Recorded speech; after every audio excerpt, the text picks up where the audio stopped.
I think everything should be set up. Let me know if you can hear me, can see me. I think everything should be ready. I did mess a lot with some audio settings earlier this week, but you guys should be able to hear me still, I think, and I should be live.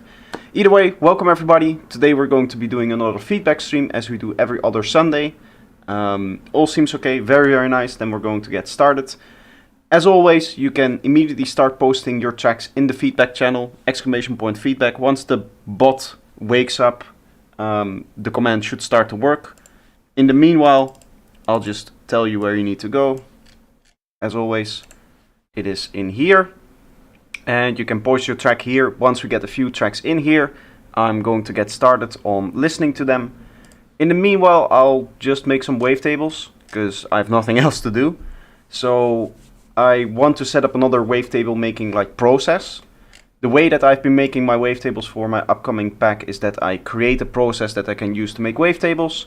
And then as you can see, I render out a whole bunch of files. These are the ones that I use with made with the format process. These are the ones that I made with some kind of detuning process. And so what I want to make now is I want to make a process which allows for wave shaping and allows me to create a whole bunch of different wavetables using wave shaping. The bot seems to be working, so if you want to post your track and you're not already in Discord, then !feedback should be able to get you there and you're able to drop your track. Once we get a few tracks in, I'll stop making wavetables and I'll start listening to tracks. And usually from that point on, what will happen is that people will continuously keep posting tracks and I'll just be listening to tracks for the rest of the stream. Is there anything else I need to say? Not really. Let's just get into it.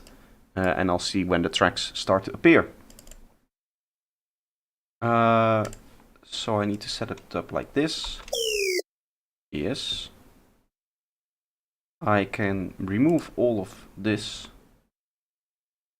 This is still set up with the format one. Why? No, not with the format, with the transform one. I might have been making... I did use this for the tutorial, that's why. Okay. So, what I want to do is reset all of this so I can start making a new process. And I can just initialize this preset. Let's set it up like this. I want to be able to choose between a saw wave and a sine wave. I'm just going to set up a modulation like this that allows me to switch between it. And then I want to set up MXXX. Oh. Get the live enhancement suite started. MXXX should be in here. Okay. The way that I've been doing it with my wavetables and with a lot of the processes that I've been using is that I use a host like MXXX or M Sound Factory because it's really good at what it does in allowing me to set up one process and set up a bunch of different parameters for that process and then immediately render out 20 different wavetables by making very small changes. So what I can do is I can start by just using a wave shaper in here. So the wave shaper is this one. Make this a bit bigger. And what we could do is set up a bunch of points here. Let's get a complex shape setup and then assign multi-parameters to all of these points. That should be it. It hasn't done all of them for some reason. So we reset. I can move this out of the way so that I have a little bit more space, and then I can learn this one. I think I need to move them in both directions for it to register both directions. But now, yes, it should have set up all of the directions here. And there is also a way to reorder them. What I want to do is I want to have all of the X positions at the top in order. And the reason for that is we're going to set this to Banks mode. And what this allows me to do is it allows me to set up a whole bunch of different variations. So let's go with 10. And then we interpolate the values. I want to go cyclic mode, which means that there's going to be like an 11th one at the end here, which is going to hold the same as the first one, which means that you can kind of morph cyclically between all of the settings that you have. Now I should be able to just randomize all of these positions, but that does come with a little bit of an annoyance in that the way that you would want this is you want to have the fifth point is their x value needs to be the highest, and then this needs to be a little bit lower, this needs to be lower than the fourth, and this needs to be lower than like the third. And the reason for that is otherwise what will happen is these points will kind of collide like this, which can be cool, but if you start morphing then between them, they kind of just all like squash together. Not in this case, but you can see sometimes they just squash together and push it against each other, especially like here, which isn't really like nice, right? Because the whole point of all of these banks is that I can morph between all of the different shapes like this. So the way that we need to do that is just making sure that these are like in the middle somewhat.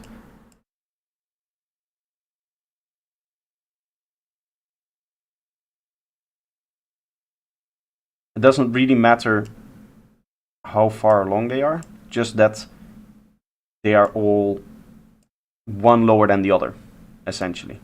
And that should make it so that all of the points are, maybe not zero, because then it will be zero crossing distortion, but that means that the points should never be touching, and we get this kind of morph between all kinds of different wave shapes, right? And the cool thing with cyclic mode is that the start and the end is the same.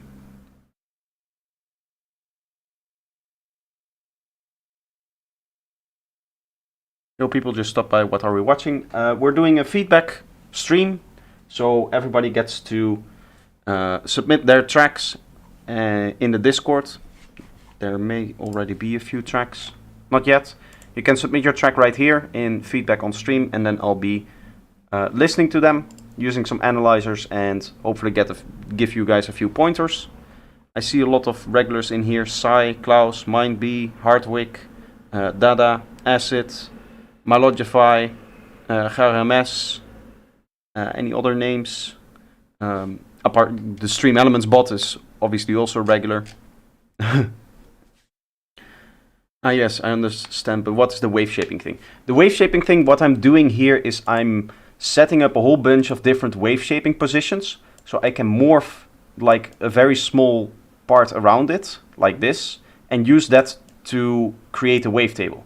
And then I could do the next morph here, and that would be a different wavetable. So what this does for me is it allows me to set up 10 different positions, and then just kind of interpolate maybe between 1 and 2, and then for the next wavetable I'll go between 2 and 3, and then for the next I'll go between 3 and 4. But it doesn't have to be very precise, right? Because it's interpolated. So I can just use this. Right now we should get like a wave shape tone, hopefully. Maybe this needs a little bit more input. Let's go full loudness. Yeah, so now it makes use of the whole wave shaping thing. If I morph it here,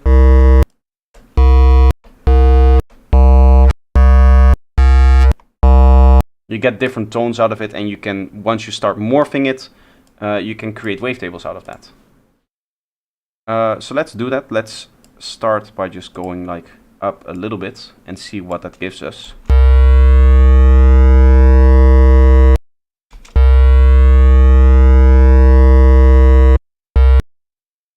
That's kind of just like a simple morph. I can also use saw wave if I want to, then you get a different texture. Obviously we can also make the source sound a little bit more interesting than just like a basic shape. We can apply some filtering maybe. I think that would be nice, having a few filters in here. Maybe something like a flanger or phaser. Let's go with a flanger on this. I should be able to set no modulation and then fully wet, and then change like the position in here.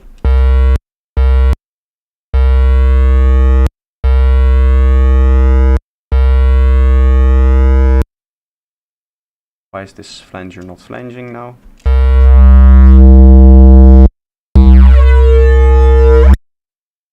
Okay, so giving it a little bit more feedback. Is there a way that I can change the position already? Okay, so that's the stereo width, I guess.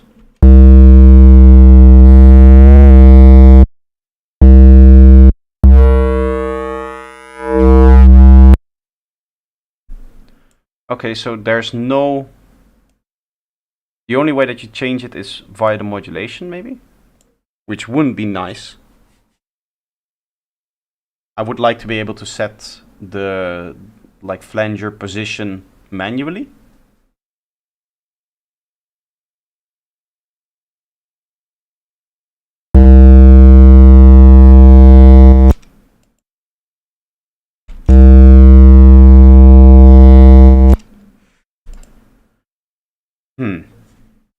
This is interesting. Normally I would suspect something like a Melda tool to just be able to do that, to just be able to allow it. Maybe I'm overlooking things, maybe it is with this delay. But that's like clearly just a delay on the whole signal, which is not what I want. Maybe it has to, if I go 100, 100.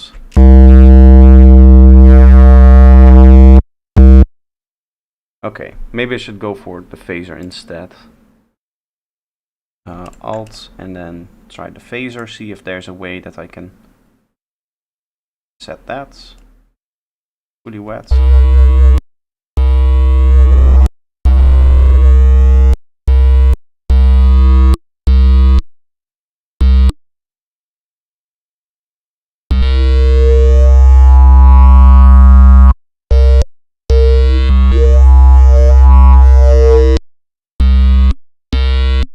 I guess this is it. We can learn this then, like that.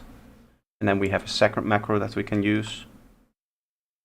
So let's assign a modulation or an automation for this. Might be a bit loud, I don't know.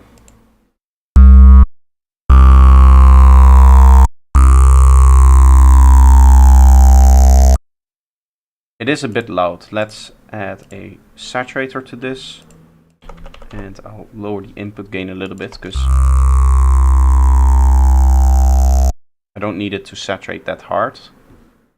Let's just see what happens if we turn this into a wavetable, if that's interesting.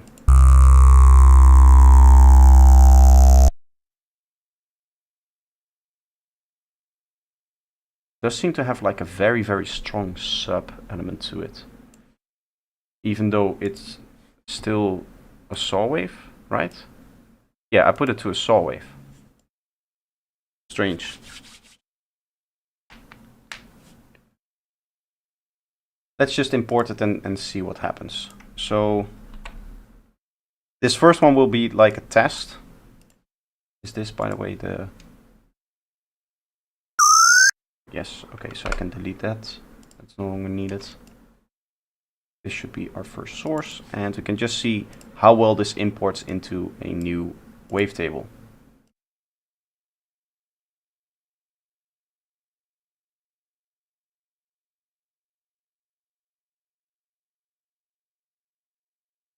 This seems to have aligned perfectly. I want to turn off the delay here. Turn off the release, because I want it to just be able to check. Turn off the arpeggiator.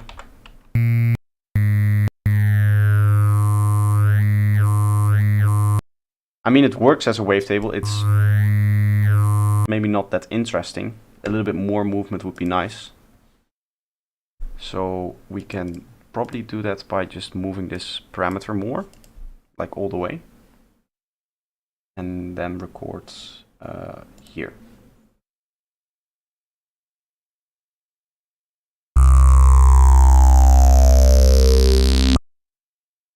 Okay.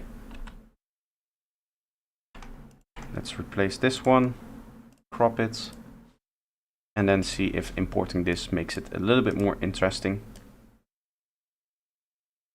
Oh, so that's this. Okay. It does really have like the phaser effect to it, which I like.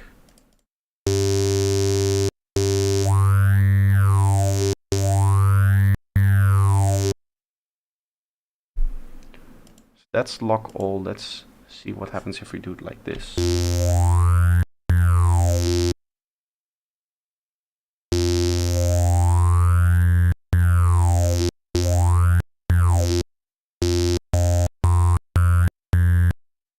It's a bit strange, but it could be a useful wavetable. So I will save this, create a new folder for here, wavetable. I think I can just create a folder from here, right? Create subfolder.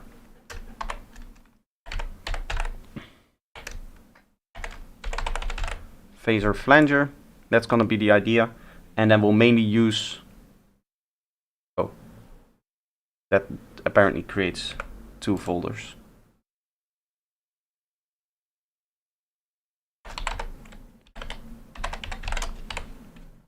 I'll fix that later. That doesn't really matter.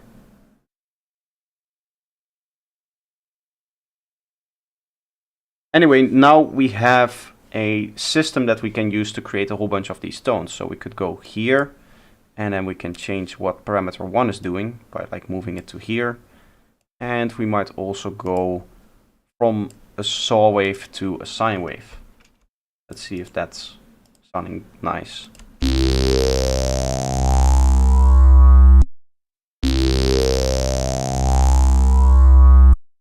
That is pretty cool.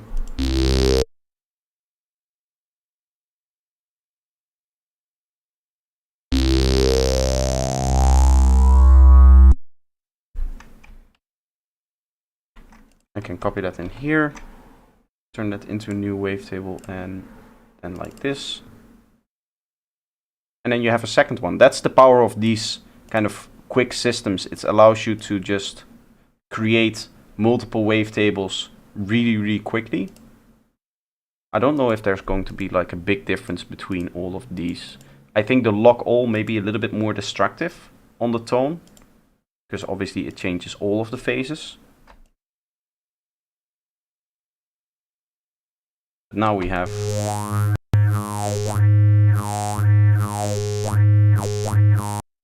something like that. I think this might be a good wavetables, not so much as to like use for your sound, but maybe to like FM with or something like that, because it isn't very textured, it isn't very detailed. Maybe we should do like a few stages. The way this is going to be. Phaser 2. And the whole idea is that I can just make a whole bunch of different ones like this, right? Go parameter 1, we can this a little bit to get just a different tone. And then we can record it again. And I don't have to import all of them now even. It doesn't seem to change that much, this parameter.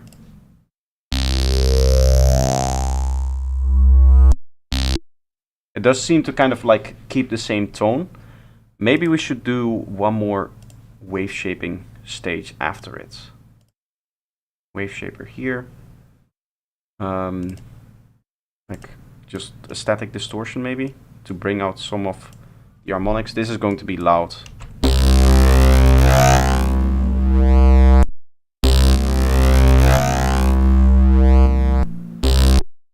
It does seem to bring out some cool tones. Let's make use of that.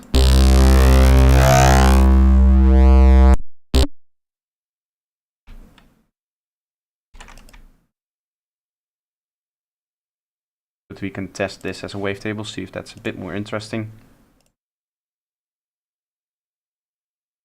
And as I said, I'll be doing this until we get a few different tracks that we can play.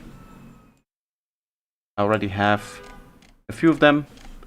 Actually, there's enough for the feedback, so we'll probably just get started with that so that you guys don't have to wait for so long. But still, I want to listen to what this sounds like real quickly.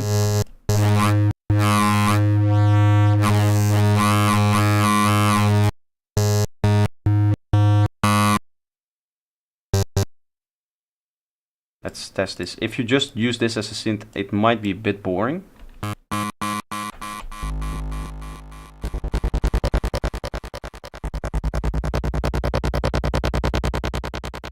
Yeah, it doesn't really have the grittiness that I want from it.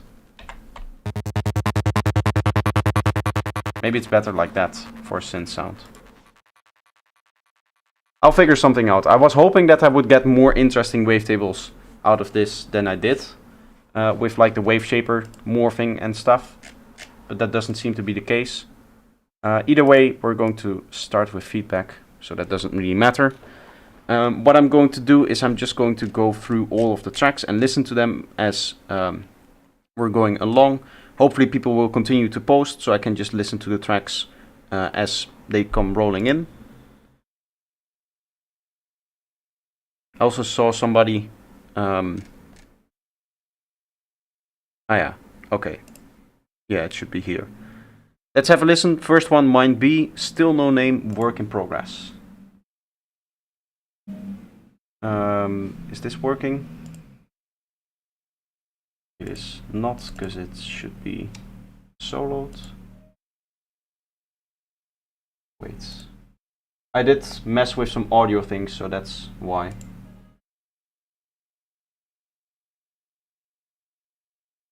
Give me a second, I need to see which input this is. Here, I think. Now I should be able to see it. Yes. Okay, starting off with Mind B. This is still a work in progress, but we're going to listen to it and we'll give you some pointers.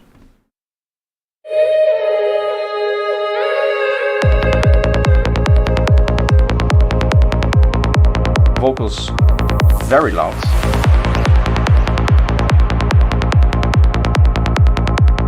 If you don't want me to judge on the mix, then just let me know if like the mix isn't done already.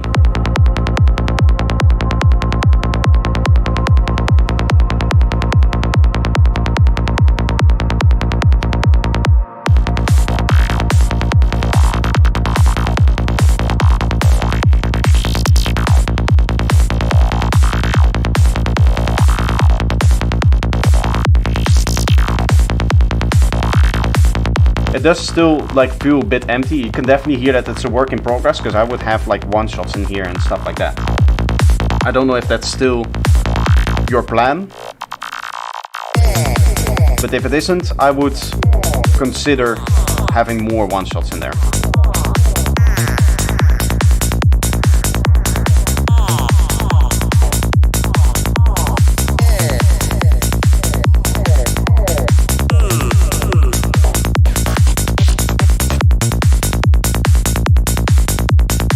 Okay, so what happened there was you set up this kind of structure with that main lead, and then suddenly it just stops, a different lead plays, and then we have silence.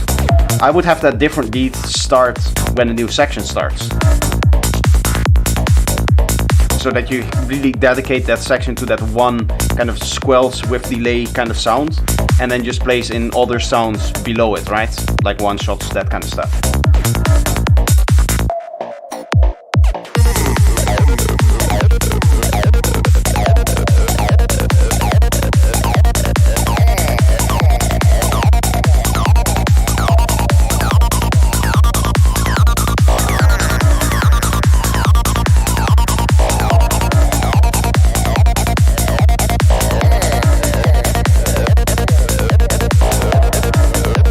Here the assets should come through more because it's the newly introduced element. We're already familiar with that other element, which is at the moment a lot louder.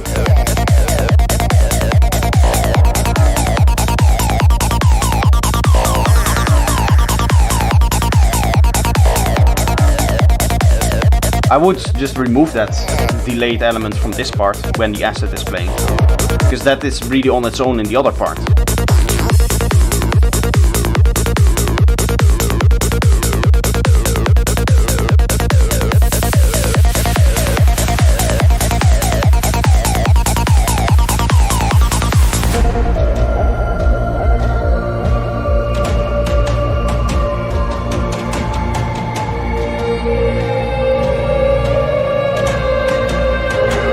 This is very loud. Is this already like mastered and clipped off? I think it is, isn't it? Yeah, because you can see that it's like squashed in terms of the waveform. This is from mine B, yes.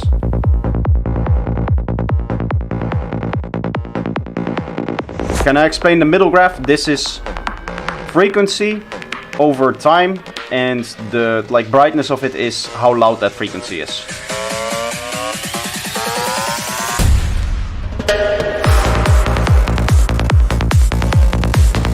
When it comes to your like structure and mix, what I see is that there's this, you kind of randomly start adding things and subtracting things from it. There isn't really a structure to it. I like all of the ideas, I like all of the sounds. You just need to place them in the right spot, because you have these, sometimes you have like sounds that just randomly turn off halfway through the sections. You have sounds that just randomly appear halfway through the sections, and then there's sounds that in one section have a different function than in the other section.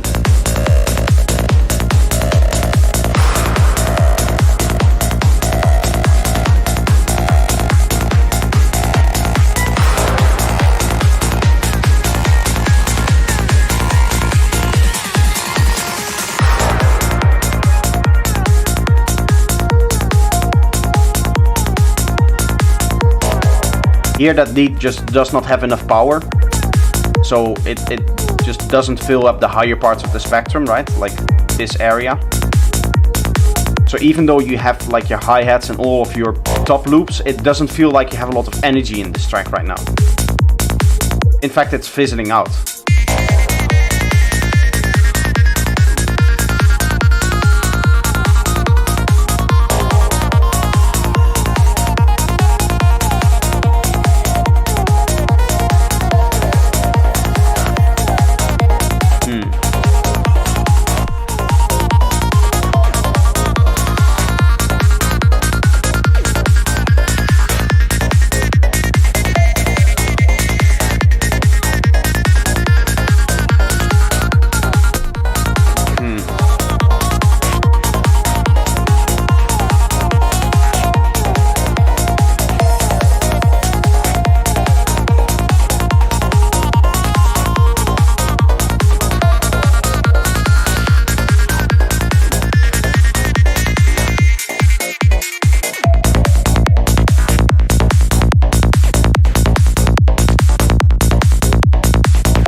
Okay, so that's the work in progress. What I would give you as a tip is that you should just, when you say like it's badly structured, that was a choice that you made when you put the element in the track. For me, I personally just cannot work with an element that has that kind of weird structuring to it. Because what I saw as an example was like, say that you have, right, 16 bars. Where can I make some MIDI tracks? Here. This is like your structure. You have 16 bars of kick and bass. So that's red, and then you have your fill here. What you probably want to avoid is having like what you had at the beginning, where there's this element playing for this amount of time. This is like one element, and then you have just this one synth shot here, which is a different sound, and then nothing, right? What you would probably want for like a structure or something like that is just to place this here and extend this element, so that you have one structure, one element that kind of carries the theme of that particular structure. And then what it's all about in Psytrance is just building more structures and then having a different synth here, having a different synth here, and filling up the rest of the space, all of the boring parts. If you just place like one element on top of it, it becomes boring, right? So what people do is they'll add atmospheres, one-shots, effects, that kind of stuff. That is where you bring the interest. But when it comes to like main element placement, you should just have one main element here, one main element here, one main element here for your whole structure. And I would personally just never produce a track that, even when I'm like in work in progress and beginning, I'm just like placing in an element, I always immediately want to place it in the structure as it's supposed to be. Because it's really hard changing the structure once you're settled on it. Once you make the decision that, hey, I want this synth to play here, and then I want a different synth to play here, so yellow here, and then I want nothing to play here. Once you commit to this with your sound design and all of the automations and all of the effects and all of the mixing and mastering that you do, it's really hard to then say, well, actually this doesn't work from a structure point, so I have to delete this and maybe make this change, or maybe I have to what could work is have this as your like fill synth and continuing this into here, or maybe even overlap them for here, so that you kind of like have an extra layer in the fill where you have a little bit more space. I would never want to be in the position where my structure just doesn't work within the production stage. It's really annoying to work with a structure that doesn't make sense, because you make all of the decisions and have made all of the decisions based on that structure. So having to change it into a structure that doesn't work, or that does work, is really, really hard. Too hard to redo something well structured after that. Yeah, I will surely give up on the track. I wouldn't give up on the track when it comes to like sound design. Everything is there. So what I would suggest you do is create a new project, import the kick and bass from this project, right? And then one by one import the elements. In Ableton, I can do that really quickly. I can just like import a track into a project. So for example, for this feedback group, right, I can just import a group. I don't know in Studio One if you're able to do that. If you can, then that process is really easy. Otherwise, maybe what you would be able to do is make a copy of the project and start working from there. But what I would suggest you do, or what you can even do, is just take the project, move the kick and bass like to the side, right, where you have a little bit of space, and just restructure the project in there.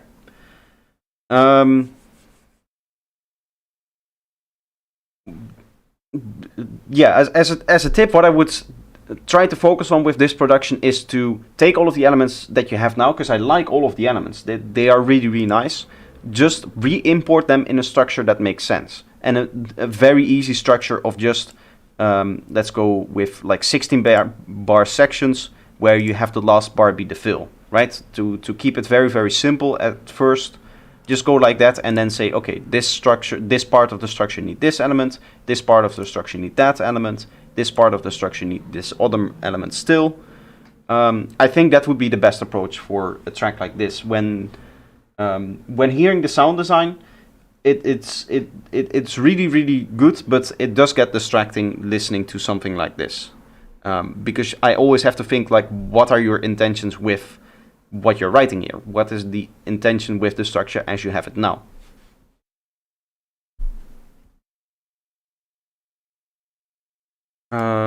Next track is Acid. I think there was a few questions in chat.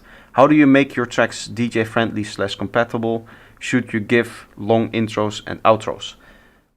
I wouldn't worry about that. If a DJ is a good DJ, he should be able to make a track work. The only thing that you absolutely need to do is keep to kind of like a standard structure. As I said, here we're working in 16 bars. What I would not do, and you can really annoy a DJ, is if you make this like 12 bars, and then you go, the next one is going to be 20 bars, and then, you know, all of those kind of measurements that don't really make sense. What's usually a good idea is to work in doubles or multiples of 4, right? So you can go, if you want a really dense structure, you can go with 4, which is usually not done in Psytrance. For very progressive sidetracks like future prog stuff like that maybe, you can go 8 bars, have a fill every 8 bars. But the most common one is to use 16 bars, or what you can do if you want really like a drawn out section is go to 32 bars. What you can also do if you go 32 bars is make your fills a little bit longer. So instead of 1 bar fills, I'd like to go 2 bar fills, something like that. But at the end of the day, you, apart from like keeping these kind of rules for yourself in the structure of just taking a length that works, 16 bars, 8 bars, those are like the 2 most common ones. You wouldn't also really see all of the drop sections be like 32 bars, and kind of sticking to that, right? Another thing that if you want it to be a little bit more interesting than just 16 bars, 1 fill per section every time, is what you would be able to do is, for example, say that you have a drop that looks like this. You can make another one, and then you can offset it by 8 bars and maybe have a little bit of a build-up in here, right? Because that changes it up. And in that case, what you can do is you can move this fill over here and then transition from the drop into a build-up. And what that usually means is that at this point you're going to start like high passing the kick and bass, and then you'll have your risers, your snare rolls, and all of the other stuff that you would need for a fill or for a build-up. But notice that this still kind of is contained within the rules, right? Because then if you were to decompose this into its structure, you could, for example, draw like this. I always like to decompose things like this by making alternating MIDI clips and just seeing if everything lines up. Like this lines up, this lines up, this lines up, this lines up, and this lines up, right? So in this case, it's kind of like a mix between 8 bars and 16 bars. It's a little bit more complex than just your standard 16 bars over and over again. So it's a little bit more interesting, like in general from a structural point, but it still works for something like a DJ. Having odd and weird bar structures is very annoying.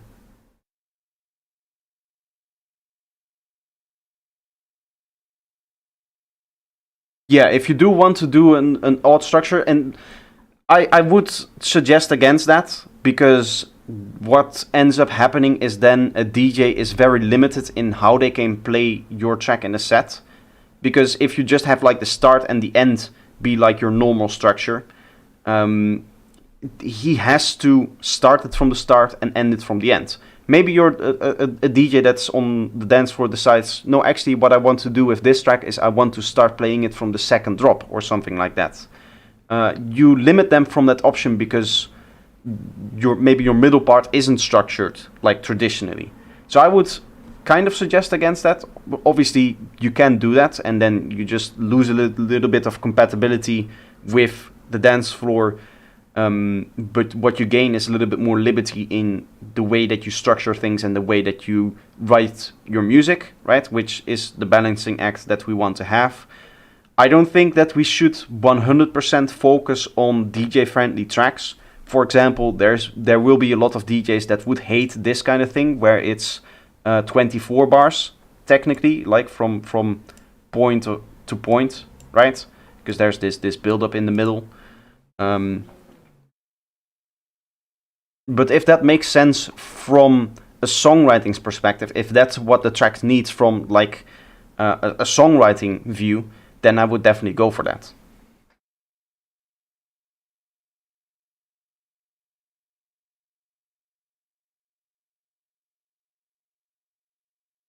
Would you ever consider making an electronic album and breaking all the rules so traditional structures are out of the window? Not an album. No. Maybe a track. Maybe that could be fun for a track.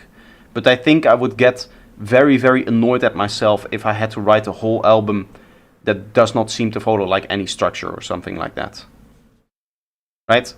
Those kind of experimentations, if I want to commit to a kind of experimentation, for one, it would be it wouldn't be like a projector track or a projector album. I would probably put that on the second channel that I'm currently working on, the second like artist page and everything. which is still in the running, by the way. What when it comes to like making an album, really professionally making an album just takes a year and a half, and I don't think that I want to dedicate that much time on an album that is kind of like based on the gimmick. If I want to write an album like I did with the last album, I want to write it from like a personal feeling kind of thing, because that's what, if you listen to it and I think I would need to explain it, but for me the last album that I wrote is very, very personal, because it talks about some of my own like life stories and experiences and stuff like that. At least that's what I try to bring in the vocal. For people that don't know me, it might not make sense what I'm actually talking about in the album, but there is like personal stuff behind it. So if I want to work on a project that takes me a year, or like in the case of the last album, 2.5 years, then it needs to be more than just this, oh, this is a gimmick. So I might consider doing one track like that, where I just have like a strange structure, or a very strange kick and bass thing, or something like that. Anything where I'm breaking kind of the rule. Maybe even having like a different time signature could be cool, right? But I wouldn't commit myself to making a whole album. Okay, next track is going to be Acid with Alien Contacts. Very nice name. I like that. Let's see what the aliens have to say today.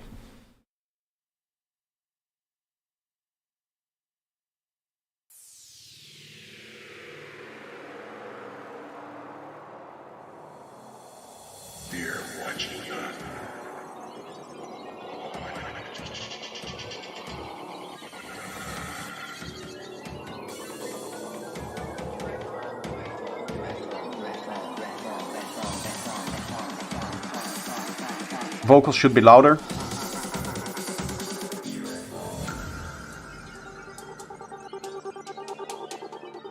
What is the loudness? It's not...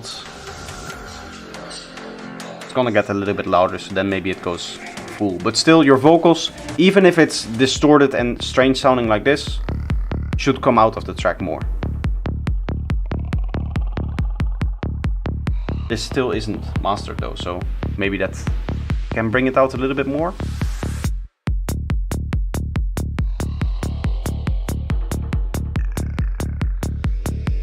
Kind of a minimal feeling to it.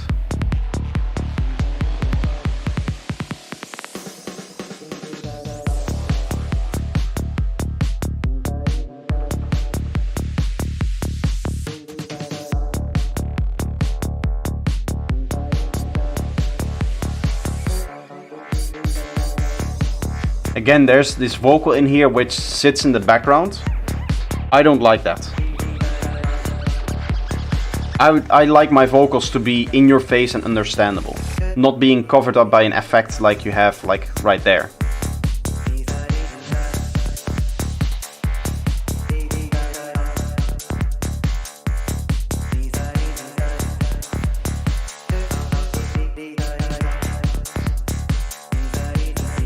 I would say that here they're sitting well in the mix.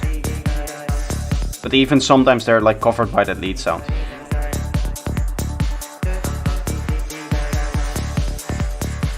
You also have sometimes like transient issues, I think.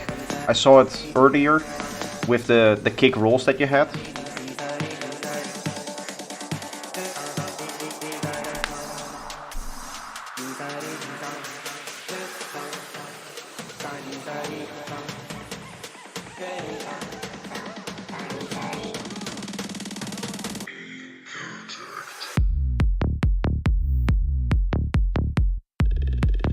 This seems very, very clean. I think I saw it before with the kick roll. That the second transient was influenced by the first transient of the kick that was playing.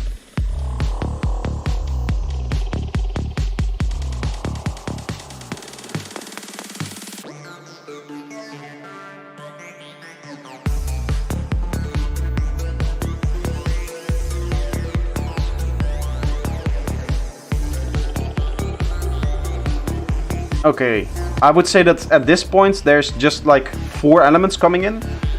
I would usually use 2 sections for that. So I would like have another fill right around here and then have some more of those elements come in so that you can get used to the first few elements and then to the second few elements. I think there's like 2 melodic things happening. There's like a pad happening as well. So all of those being presented at the same time just kind of overloads you with information. I didn't resample the kick bass yet. Okay. Yeah, then you'll find that. It's overall it's very, very clean. Right? No complaints there. It's just when the kick was playing closer than in the beats that the tail would overlap with the last one, I think. Maybe that's just a little bit of an oversight that you forgot to add a fade somewhere or something like that.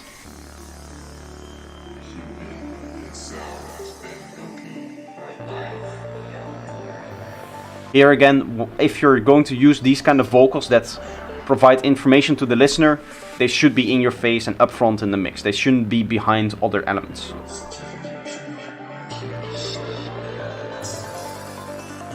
Right, because we can hear that the vocal is playing. I can definitely understand, oh, there's a vocal and it's trying to tell me something.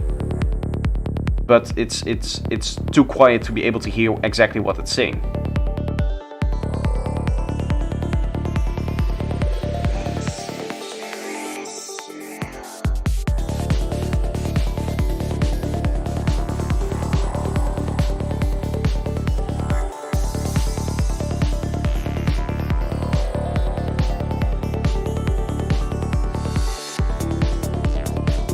I do like this, the kind of mystique art that is in the background. And here you're very precise and building it up very well, not like with the other part where I said suddenly a bunch of elements come in. Here it's very well chosen which elements start to come in. Right, ARP drops out, now we have this other lead in there doing some melodic stuff. So that's very cool.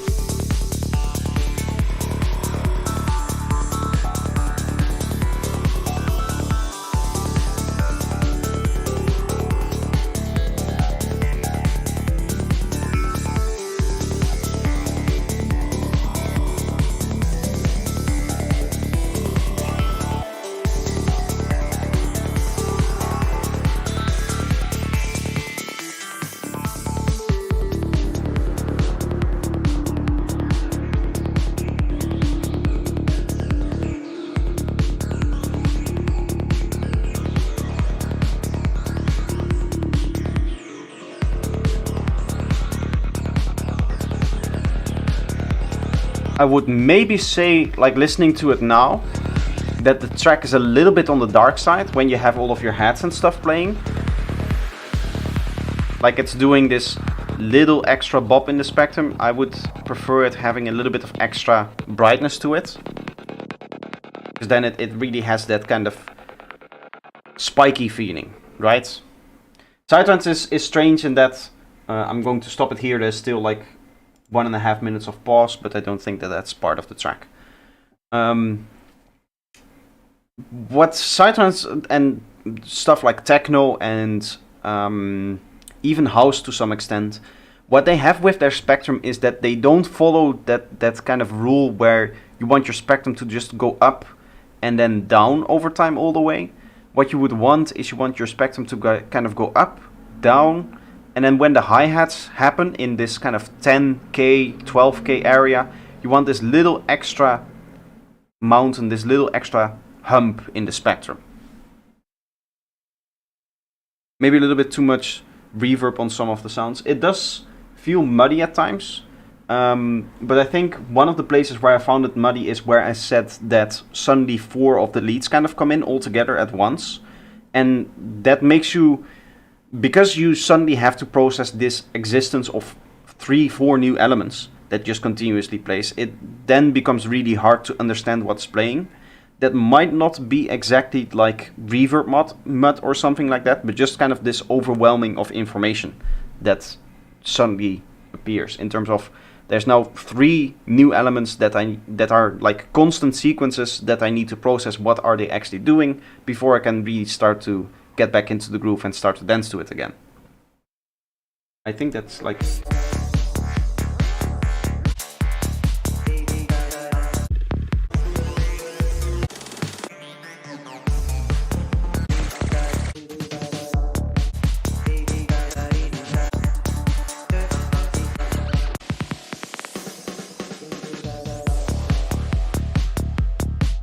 I can't find it anymore. I don't know where it is.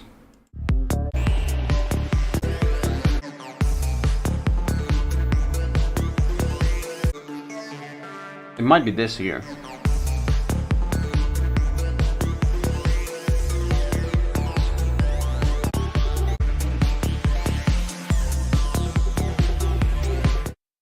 I don't remember where it is anymore, but I hope that the first time that I said it, that you'll be able to find that back if you like watch the stream back.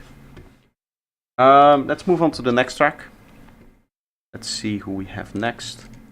We have Sai, Forest Bliss 148. Nice.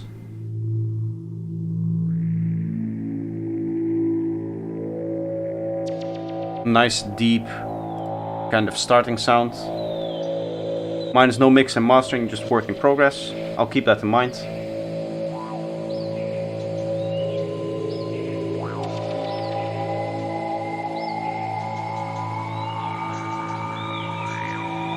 Is this what spawned the original didgeridoo sound? May I send the last one I'm working on? Of course.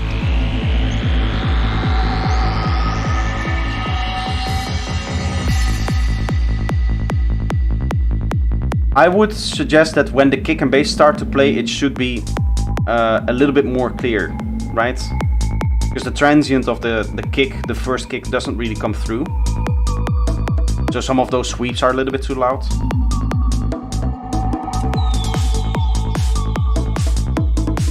Also, maybe your kick is a little bit on the long side. It's overlapping with the first offbeat of the bass, right? The offbeat note of the bass.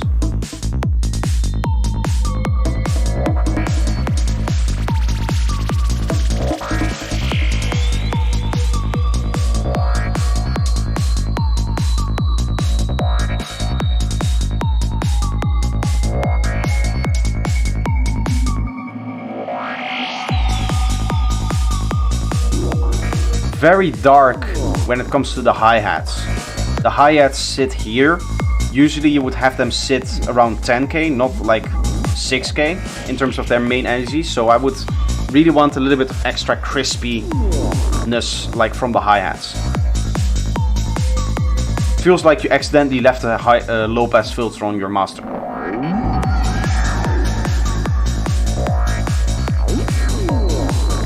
Very long kick, yes. That was what I was thinking. But I couldn't be like sure, because it does feel like it's aligned.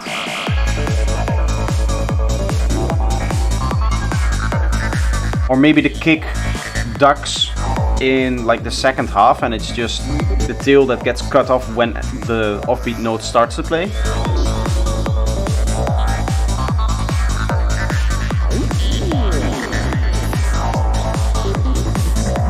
I do think that those two notes that we constantly hear, yeah, you're removing them now. That's a little bit late, I would say, because you've already introduced so many other elements.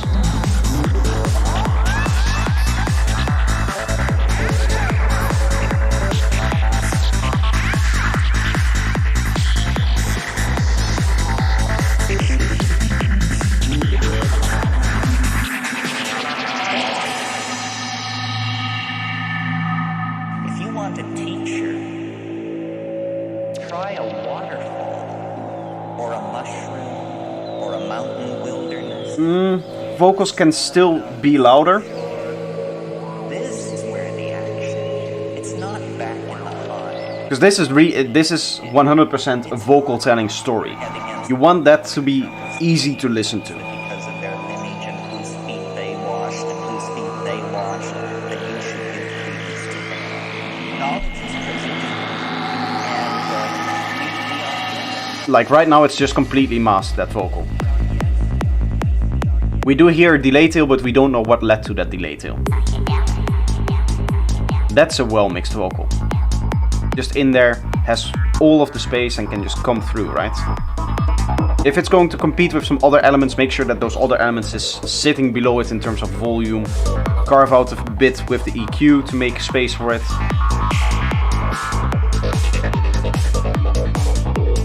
Here again, those same plugs come back. I don't know if you just want to continuously play those, like, boom, boom, boom, boom, those sounds.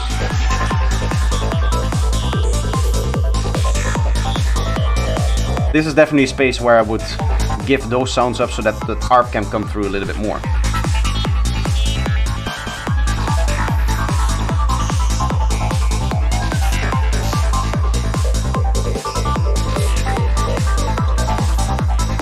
Still a very, very dark track, like no information up here.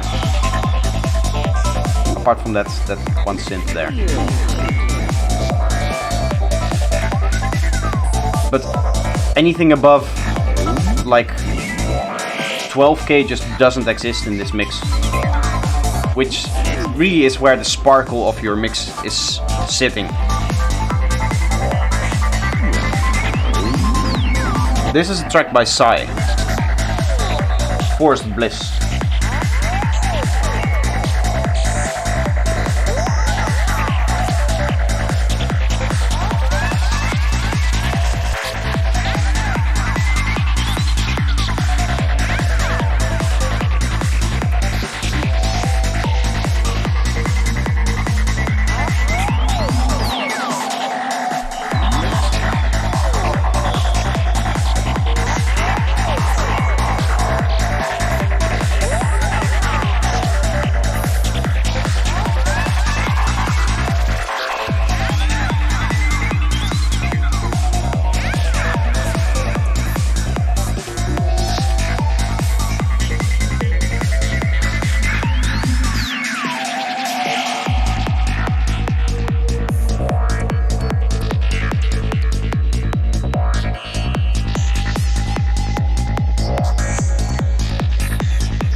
One of the things that I'm hearing in this track is that the bass line has like no transient to it, which is fine if you're going for this kind of darker feeling. But then what I would suggest is making sure that there's some other element that does still kind of keep the groove. For one, you have very dark hi-hats, so that isn't really helping there. But you can take some of your elements and make them a little bit more trance-gatey and a little bit more like transient heavy, so that they follow the groove a little bit more, and then they will indicate kind of the groove in the mid-range. Because at some points it just does feel like you're kind of just lost in the sounds, and it's just this like kick with a sub and then just this wall of sounds playing on top of it. I would personally like it if it's then a little bit more staccato sounding. That would be a suggestion, because then you keep the groove a little bit more, right? Because you give up the groove by just leaving out your bass transient. But the main thing that you should probably work on is the brightness of the track, making sure that all of the vocals sit in the mix well. And what I would also suggest is that one sine sound, which happens throughout almost the entirety of the track, I would have that as like parts of the track. I wouldn't want to have this sound that just sits throughout the whole track, because then it becomes A, the focus, and B, it becomes boring. I say it becomes the focus. We start to notice this element just playing like over and over again every bar. And thus we're going to focus on it, because it must be important since we're continuously listening to it. It must be a main element, right? From like a songwriting perspective. But A, it doesn't change, right? So it's always playing the same way. It's always playing the same kind of pew pew pew pew kind of thing. It's hard for me to explain what a sine wave is doing, but it had that kind of double pitched pluck thing. I think everybody would understand what I mean. So what I would suggest is just using that maybe in the start of the drop, right? Maybe like have it play here and then here, and then here use other elements to fill up that space, because you definitely have enough elements in here. You don't need that extra sine plug in there. And if you put it like you have it here, just throughout the whole second drop, then it becomes, it kind of forces itself into your mind, right? Because it's just continuously playing every bar, continuously reminding of that it exists. And we start to notice more and more that it's just this same sound playing over and over again. There's not a lot of evolution to it. What you could also choose to do is just change it up a lot more.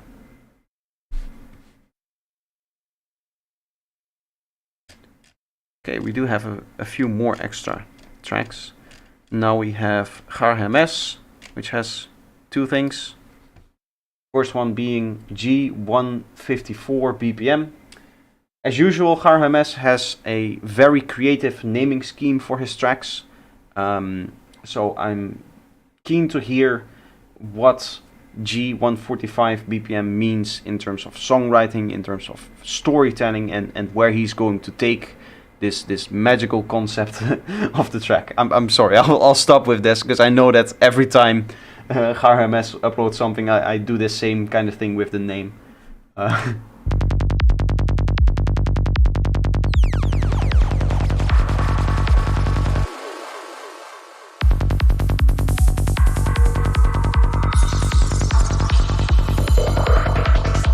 Bit of a strange intro, but once the kick and bass starts to go, I like it.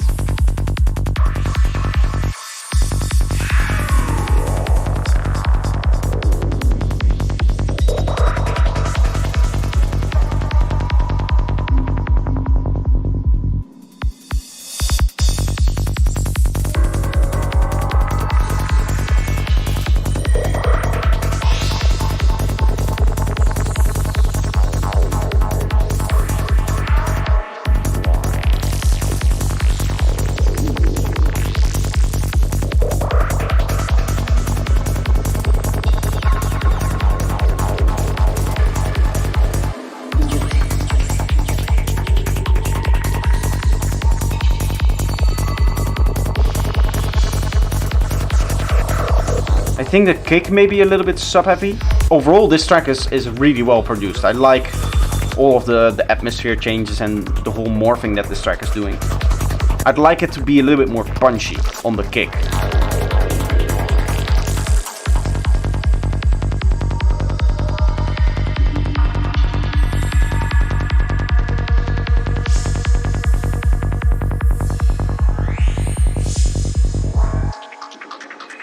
Don't get me wrong, drugs, but they can also be hilarious. Very well vocal mix. Good job.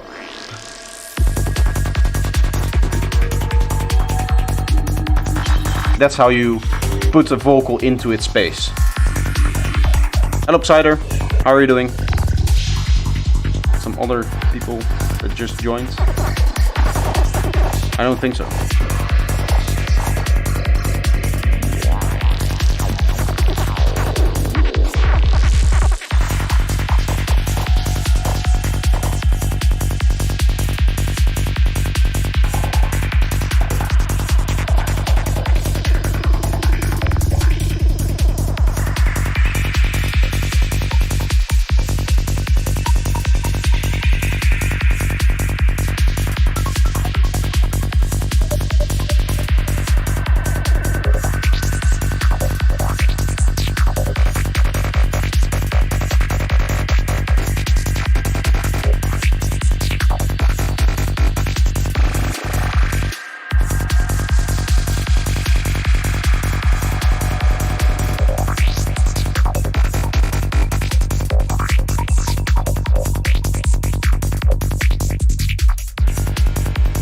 This is strange in the sense that the atmosphere that you had just kind of randomly stopped.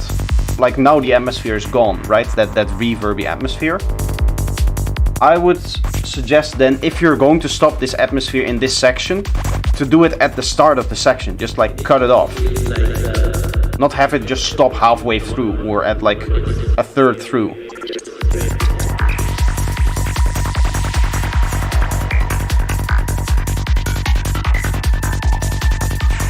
Here again, you choose to have like a section with the atmospheres, which is a good idea. But if you were to take this next section that is playing now, and if you want to stop the atmosphere, right? You wouldn't go this one extra bit of atmosphere and then stop it. You just stop it at the start.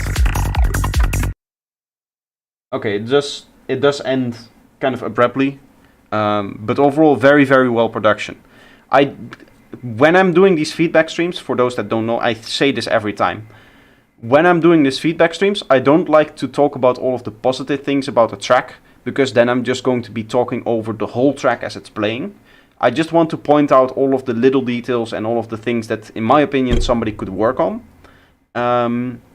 So that the people who are listening to the tracks, or that are listening to the stream, can also hear the tracks when I'm like not talking over it. So there's a lot of positive things that I could be saying about all of the submissions, but I choose not to do that, because then I would just be constantly talking over the music, which means that the people in the chat wouldn't be able to hear it. So for anybody who is like new to the stream and who thinks, oh, he's just here bashing on other people's productions, that's not what I'm trying to do. I deliberately choose not to talk too much and just point out the things that, in my opinion, could be done better. And every once in a while I'll point out like the vocal mix that was done in this track being a very clean vocal mix on that like one vocal. I will point out that as like an example for other people on what I like, on things that I like, but I generally try to leave as much space for people to hear the track on their own. I still have the timer thing in here, we don't need that. Okay, this is Bad Thing. Again, very good name. I'm assuming that there's going to be a lot of atmospheres and stuff in here, so let's have a listen. This is also by HMS, so the producer that made the last track.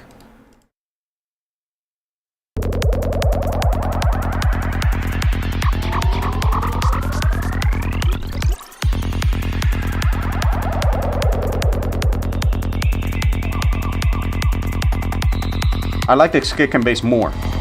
Has a bit more punch, a bit more strength.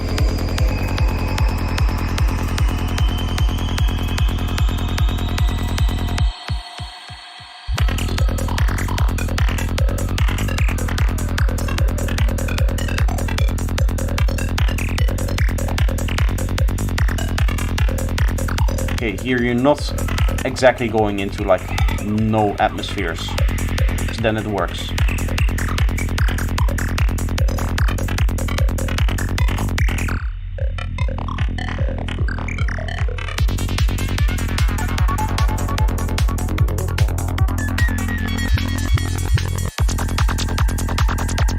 That's very nice. So you have that little piece of no atmosphere, and then when you're starting to play a new section with that little fill, then the atmosphere come back.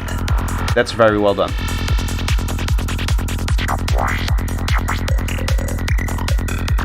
The previous track was also 154, I think. I think they're both the same BPM, no?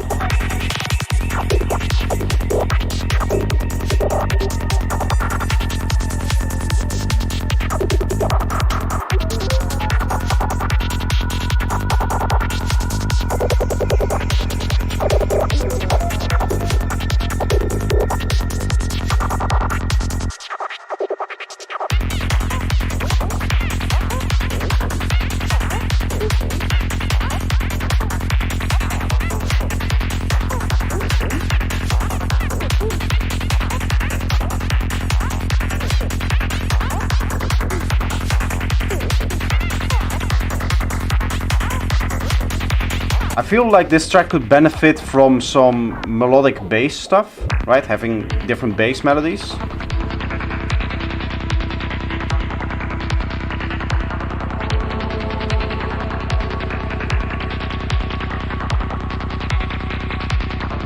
I'm also not a fan of this kind of halftime stuff.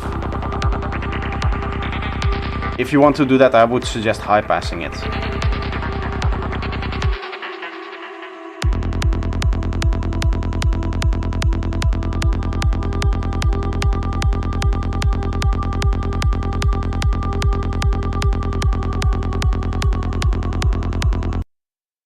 Yeah, here it cuts off still. I'm assuming that this is like a work in progress.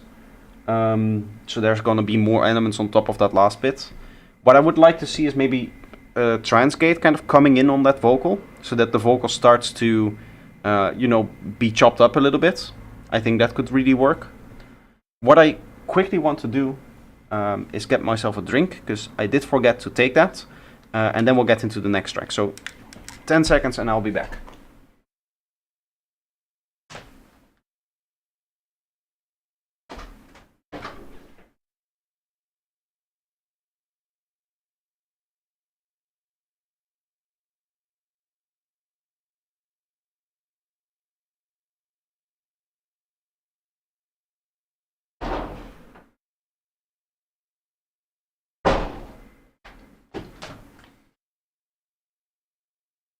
Voilà.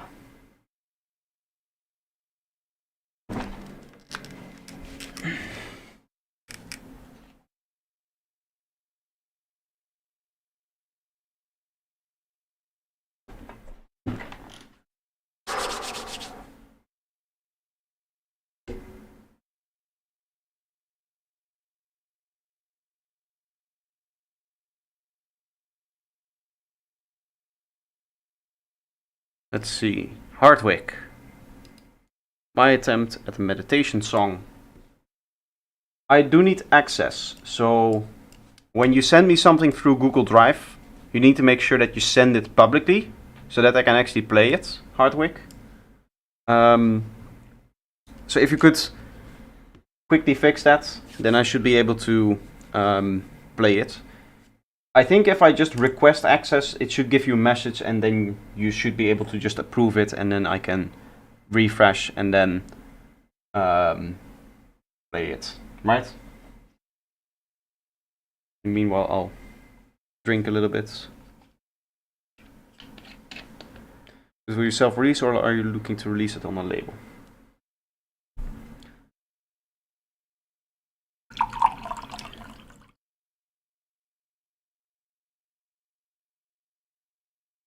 When it comes to like releasing on a label versus self-releasing, what is important is what you care about most. Do you want the utmost control about what for your music, or do you want the potential recognition of having this brand behind your music and other artists playing your music and stuff like that? Because one thing that you need to be aware of when you go with a label is that they just take control over your track, right? That's what a label does. They take your track and technically it's their track. They just release it for you. Because with most label deals, you actually sign away the rights to your track, so that you cannot turn around and then also give the track to a different label, or also self-release it and make money off of it behind their backs. They do want to have full control over your track. And that maybe means that they will release your track with an artwork that you don't like, or they will release it on a date that doesn't work for you, or they will package it with a bunch of other artists and call it a compilation or something like that. So you lose control when you're releasing it with a label, but you gain probably a lot of exposure, because a label already has a fan base, it already has other artists. Those other artists might be DJs who are looking for new tracks to play, and with you just giving the track to the label will go out and say, everybody go promote this track, because this is a track that is on our label. If you guys play it in your sets and play it in the clubs and everything, then we will get money of that from those plays and those kind of things. The other thing is, when you release with a label, you just need to be very, very aware of the kind of contract that you're getting, and that you're not signing away more than that you're willing to give away, right? Not be signed for contract for having to produce 2 albums in the next 2 years or something like that. I wouldn't want to do that.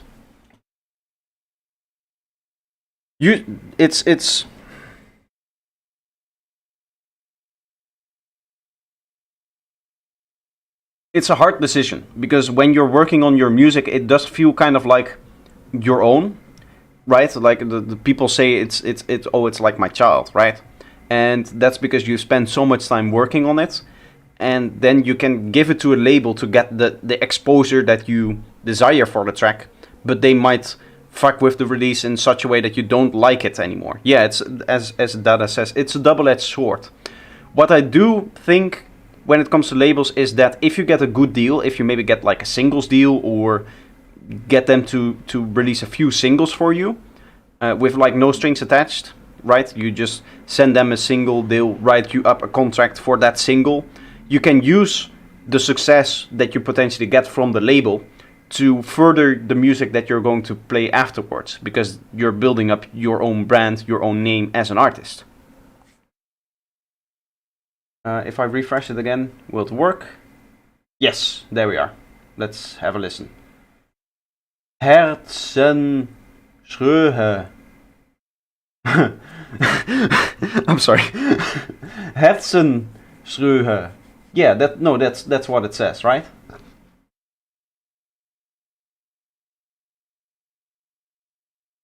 Give me a second.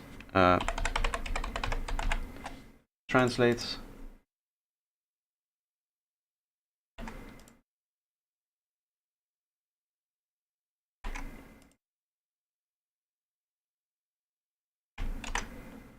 Herzensruhe. That's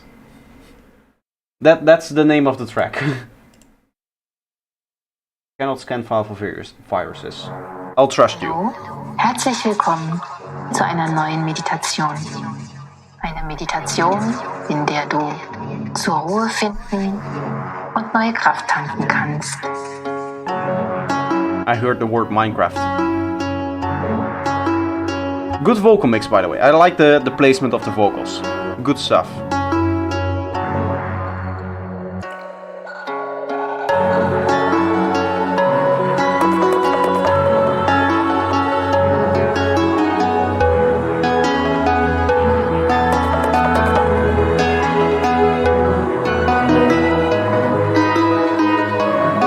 This does feel like you're building up a little bit too much energy in the like 400 to 1000 range. I would slightly dip the two elements, the vocal and the ARP that is happening in there, because you have no sub to balance it against and no high end to balance it against.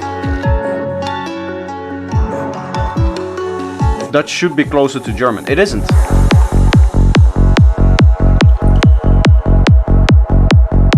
Nice clean kick and bass.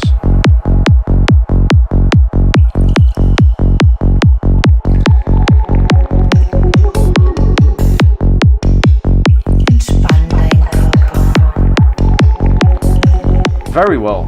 I really like the vibe of this. Nice stereo bass.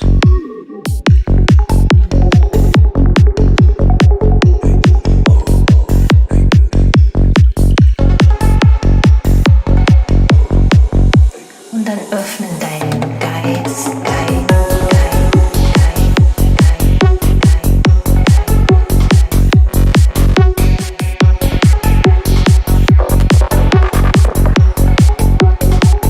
I would say that this is a very good example of having one musical theme and carrying that over into multiple elements. Right, we have that tudun tudun, that kind of thing, playing with different sounds, but also there's the short sweep that layers on top of that.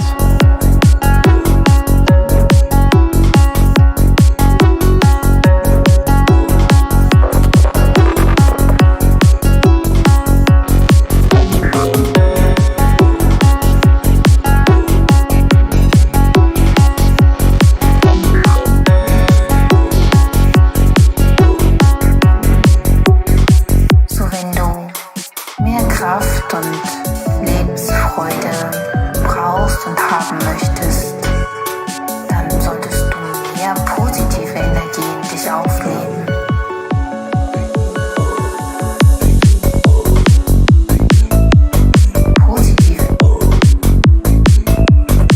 Your wobble bass lines, the small hops or the small rolls, they're a little bit unclean. There, you can see that. That needs a little bit of extra work, I would say. But once it's just like an offbeat bass, then it's very solid. Positive Energien.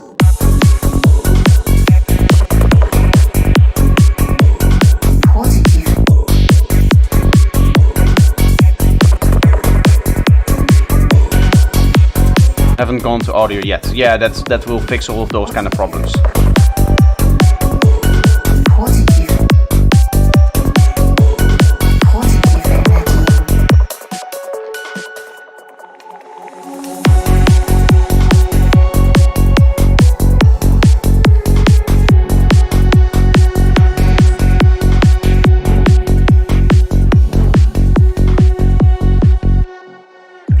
Die Frequenz, die du empfängst, die sollte auch This is a very long track. kannst auch die richtige 4 minutes in and we're not even halfway there. aussenden. Interesting. There's one kick that's lower in volume. I don't know if that's intentional, but that felt a bit strange.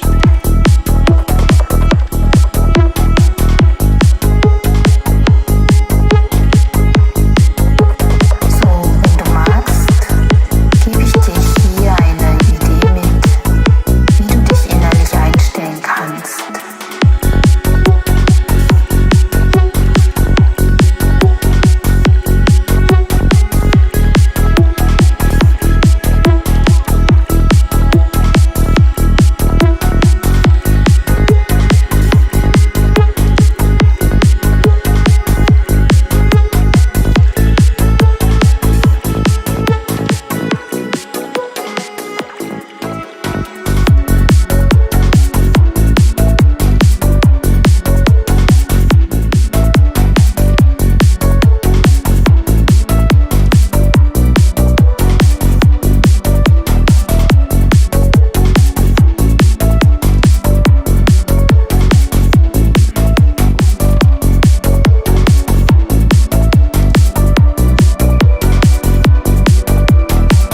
Verbinde dich mit den Dingen, die dir am Herzen liegen. Nimm dir eine Situation, wo du dich tief berührt oder tief geliebt gefühlt hast.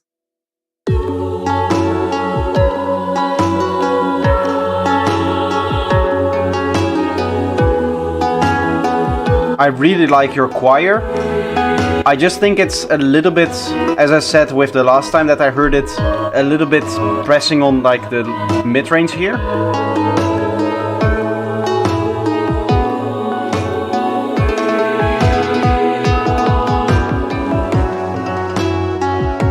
But that's again in this break because there's no high end and no low end, so there's nothing that balances against. So it just sounds more stressed on that mid-range, right? Dann gib es in eine Leuchtkugel rein. Eine schöne leuchtende Kugel. Nimm sie rein in dein Herz.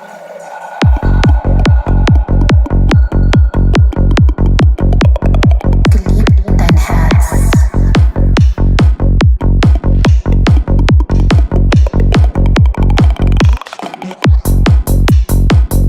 Geliebt. Nice stereo variation on that vocal. Geliebt dein Herz. Und die Energie und das Strahlen wird stärker. Breitet sich diese Herzensenergie weiter um dich drumherum aus.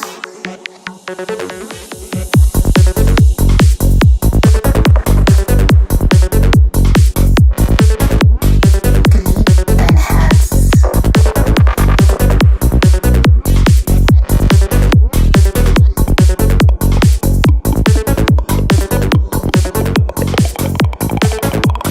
Strahlst du so weit wie es geht nach außen hin diese wunderschöne Herzensenergie aus. I think there it's a little bit muddy with that last fill. But I do really like this section. The changing like vocal pad, what is it?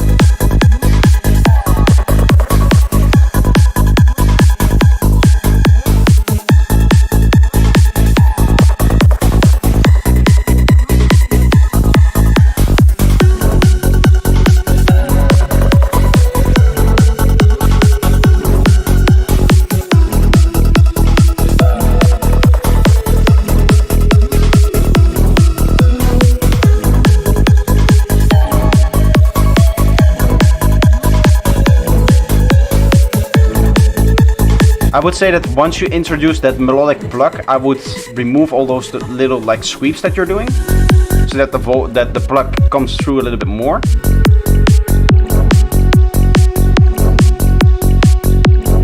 For the rest, in terms of like element separation and having main elements and all of that stuff, is very well done.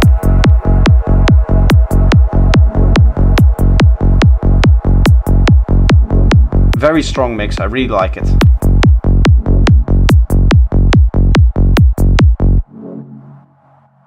Good stuff.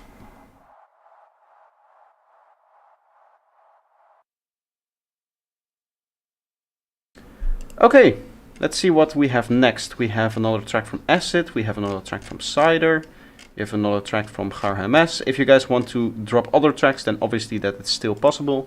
I'll be here for a lot more, just listening to your stuff. This is Nova. This is by Acid25 on the Discord and in the chat. But as an artist, his artist name seems to be Space Riders, which is a really cool name actually. And this is the track Nova, D minor, 140 BPM.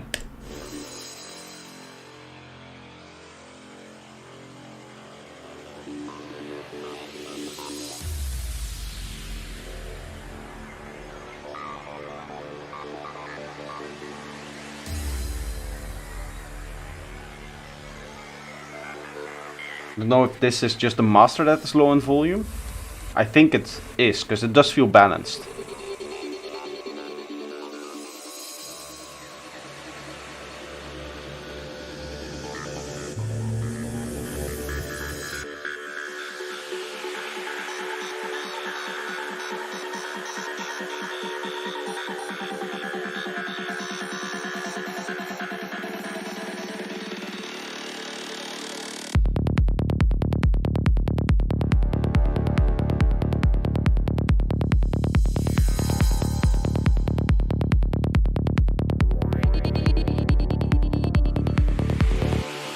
Not really like a psytrance kick, I would say. It does work, the kick and bass does sound good, but it really has the kind of... It doesn't have the kind of scoop that I'm used to.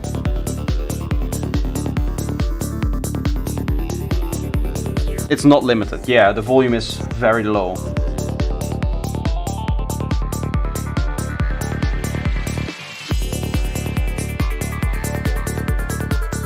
So you should probably seek to master this, right?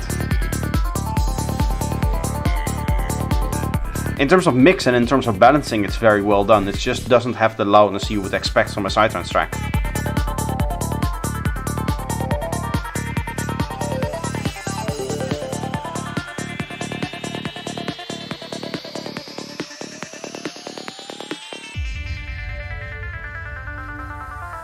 Nova is new in Portuguese, it has no name yet. Okay. I mean, Nova would be a name. Reminds you of like Supernova, since your name is Space Riders. It might be a good way to integrate the kind of spacing theme into the track.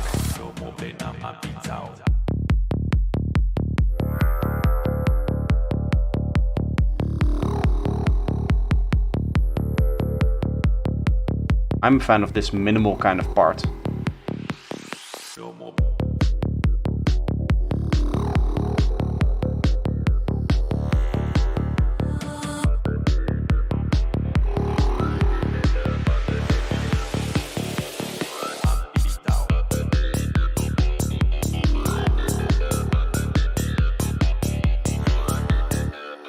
Your snare is, I think, too low in like its frequency content, because it's sitting like 4K, and a lot of stuff below it as well. There's like rumbles in here, as low as 1K. I would suggest having your snare, just like your heads, have this kind of bitty grittiness high end to it more. Otherwise it just kind of falls back into the mix. When you do that, make sure that you scoop out some of the lower stuff, as well as maybe lower its attack with a transient shaper, so that it doesn't clash so much with the kick itself. overall, I would say that right now, listening to the track, it's just too dark. Right, there's nothing happening at above like 8K.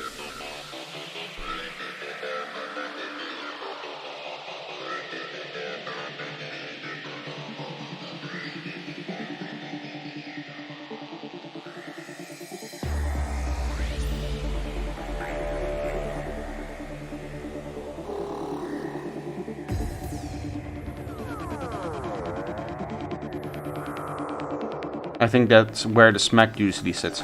Well, I would say that the smack for the snare that I was hearing right now is like at a good level. I would just want to have it that crunch, that bite, right? The aggression that you expect from such an important element as a snare.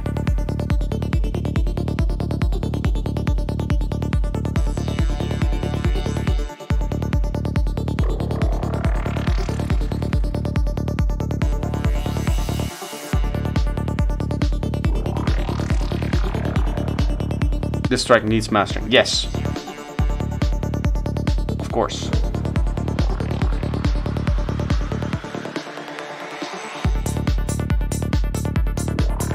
This is definitely there in terms of the smack that it has. I'm focusing so much on the snare because that's really the only element that I can criticize in this track, by the way. The rest is very good. Very clear. Very well defined elements, very good use of all of the space. It's just that snare is a little bit weird. You would want that to be in the same area as what your hi-hats are doing. So then it adds to the groove that's usually sitting on top of the leads and all of the sweeps and all of the effects that you have, right? Yeah, I would go with a replacement. I would go with just a different snare altogether. Or maybe add like a layer on top of it.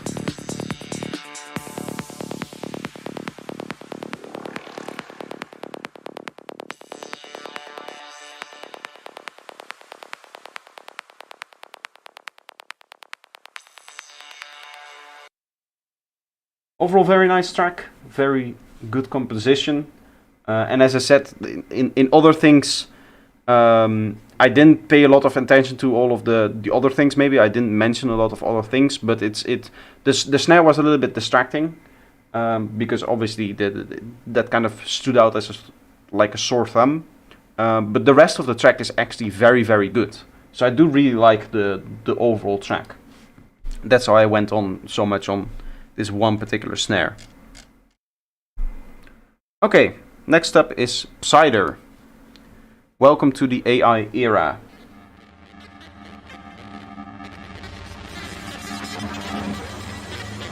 Already living up to the kind of digital computer name.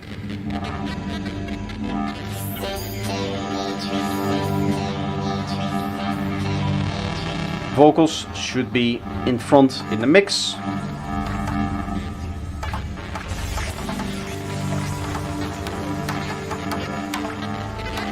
I will just say it every time I hear it, okay?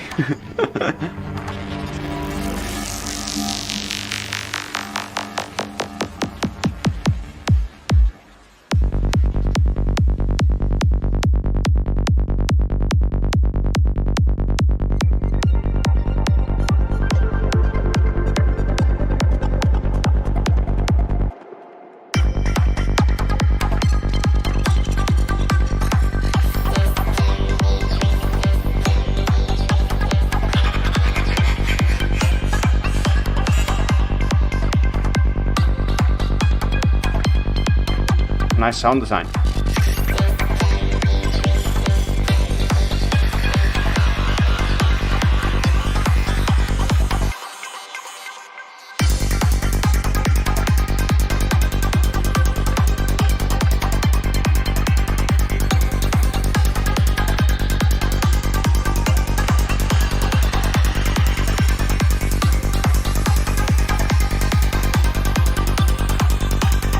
Something really strange happening with the hats. The offbeat closed hat is lower in volume than the ones that sit on the second and fourth note in the beat. Which, I mean, it works when the open hat is playing with it, but when it's just close heads playing, it doesn't really work, because then the groove is like off. It's almost like it's shifted.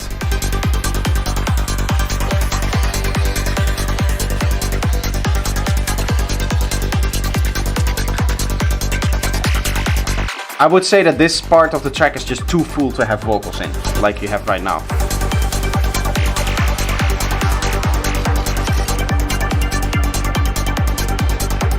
I'll be back. See you guys. See you, dude. Thanks for stopping by.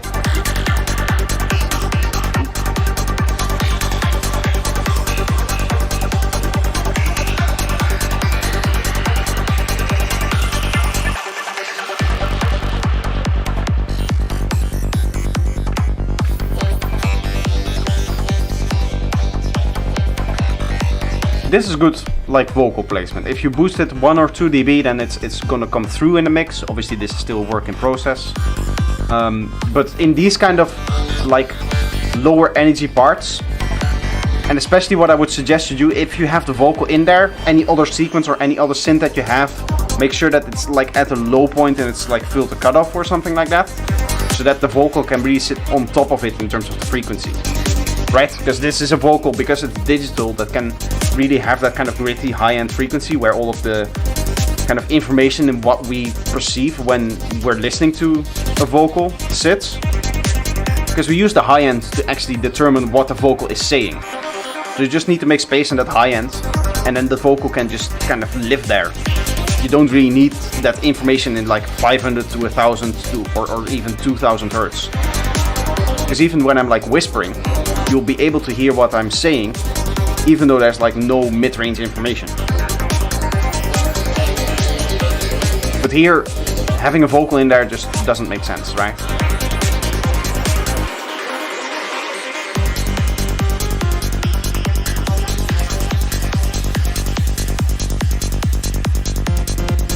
Yeah, you could use something like Track Spacer to duck some of those frequencies in there. But if you want to fix it with like a songwriting trick, then you just lower the filter cutoff of whatever other sequence you have, place your vocal, and then move it back up. So it kind of scoops under the vocal, almost.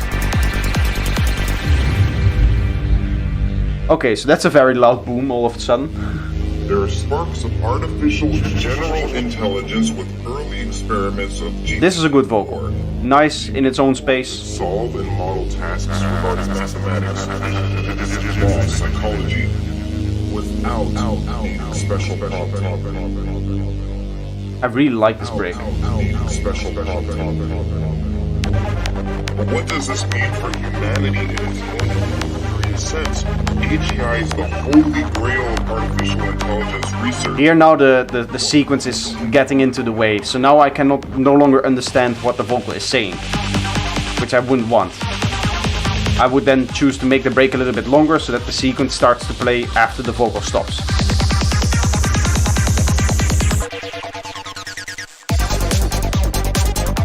Kind of an old school vibe this. I like it. Nice high end as well.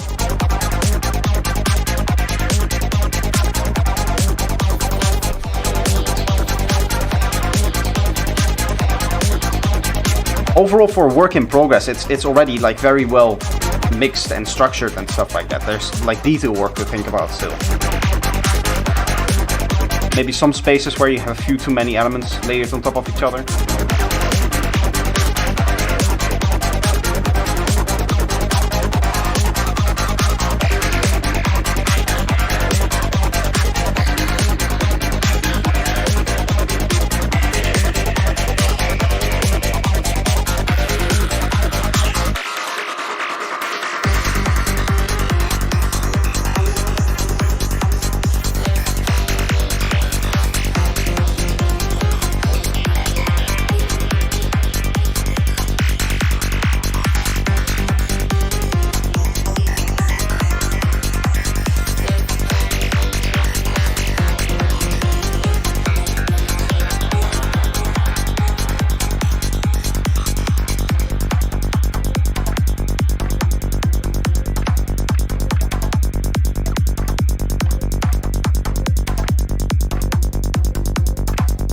wonder what the purple means on the analyzer here.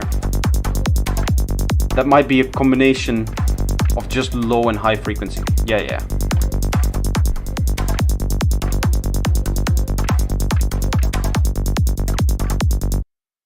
Nice. Very well done. I like it. Detail work, as I said. Very early stage, a lot of missing. A lot of things missing and things that have to go, but I appreciate some of it. I wouldn't say that there's a lot of stuff missing. When it comes to the amount of elements that you have in the track now, I would say that you're at the ceiling. Maybe in some points you're a little bit going through it with like the amount of different leads and different things that are playing at once. So what I would do with this track is I would just look at the details, figure out the mixing, figure out the placement of the vocals. Do I need that matrix vocal over all of the parts where you're using it? Because when it comes to a vocal, what a vocal is really good at is if you mix it properly, it will just take all of the energy away from whatever section it is. Because you cannot really have any other elements layered on top of it. So, right? So you will have your kick and bass, and then you will have your vocals, maybe your high-end percussions, and that's really it. Which means that for any high-energy portion of your track, you usually don't find a lot of vocals, because it's really hard to mix in the vocals and keep the high energy for all of your other elements. What was the thing with the hats you said? At the beginning, I noticed that when you only have your closed hats playing, that the rhythm, the way that you have your rhythm, is, let me quickly go like this. I can demonstrate that if I get a few tracks, 1, 2, and a MIDI track. What you have is you have your kick and your bass. So I guess I can go for it like this one. Kick.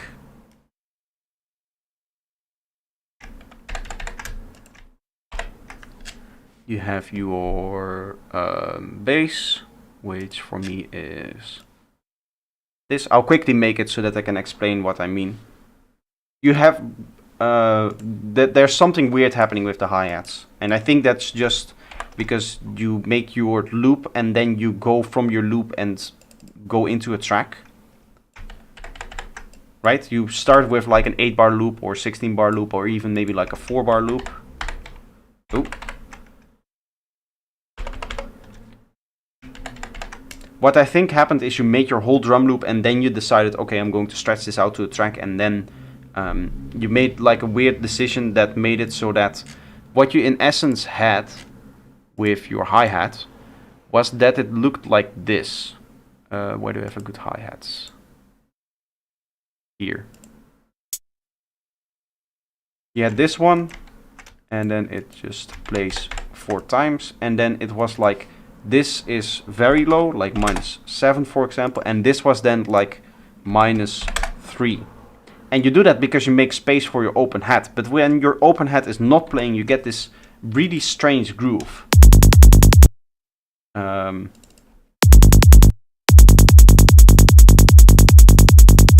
Right, this doesn't really work in terms of the groove. It's now also like very loud, so turn it down a bit.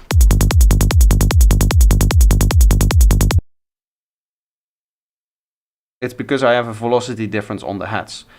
Yeah, the reason why you would do this, why you would make this one quieter, is if you're also mixing in an open hat, which then would sit here, right? In this case, it makes sense, because then it makes space for your open hat. This is like a groove that works. But if you do it like this, it's like, oh, so you want me to dance to this kick, but your drum groove says that this part and this part is the most important, because there it's the loudest.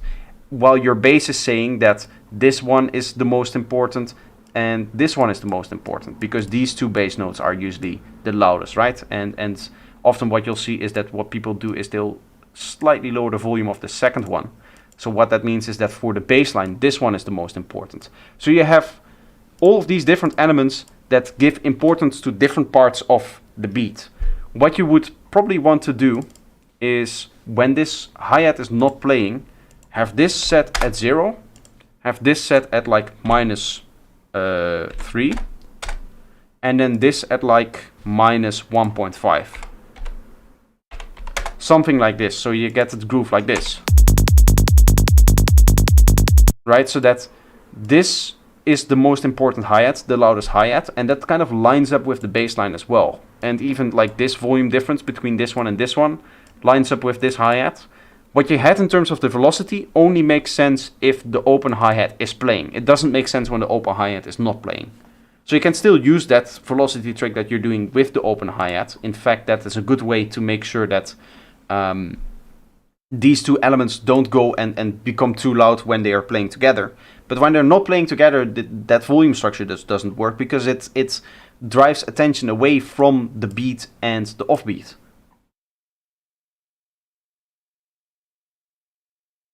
Because you have to think about your percussions as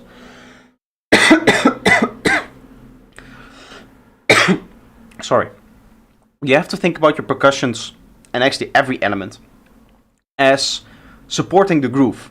And if you're creating 4 different grooves that are all like different to each other, then it's just going to be a mess to what do you want me to dance to, right? Do you want me to dance to the kick? Do you want me to dance to this part? Do you want me to dance to the offbeats? Right? We do need some kind of overarching groove for all of them. And that's usually why it's done like this. I would even say that something like this with still having this hi-hat the loudest would probably still work. It requires a little bit more work when mixing, but it should be still able to like work. Right? You can hear that the groove doesn't change.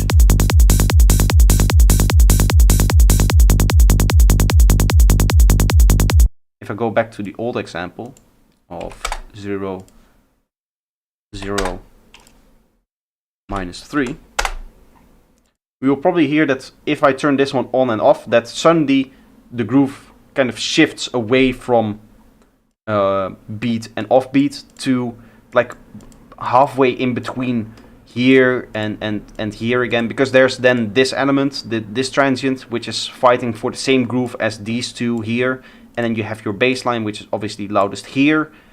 So they all fight for like a different groove in this case. This works. Suddenly it doesn't work anymore.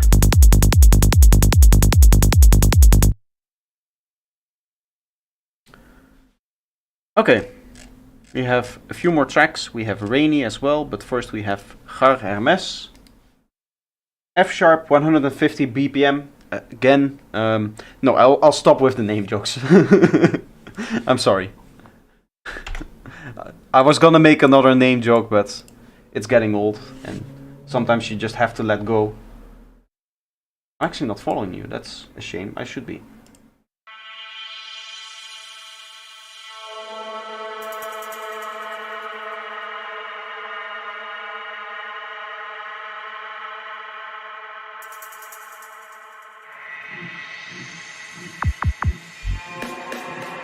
Nice deep kick.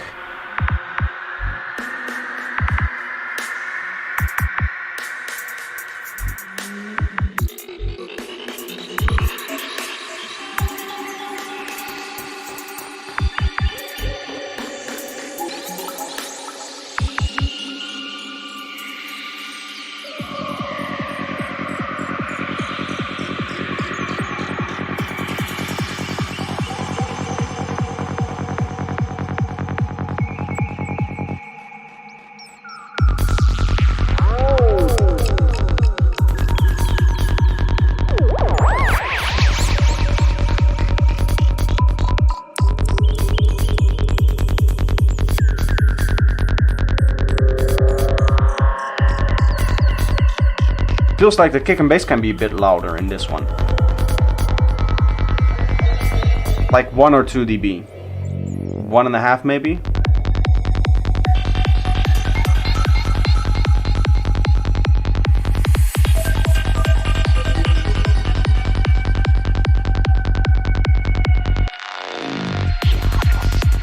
I also think that my stereo analyzer messed up, so this is not accurate. It's just gonna be this, which is the like average.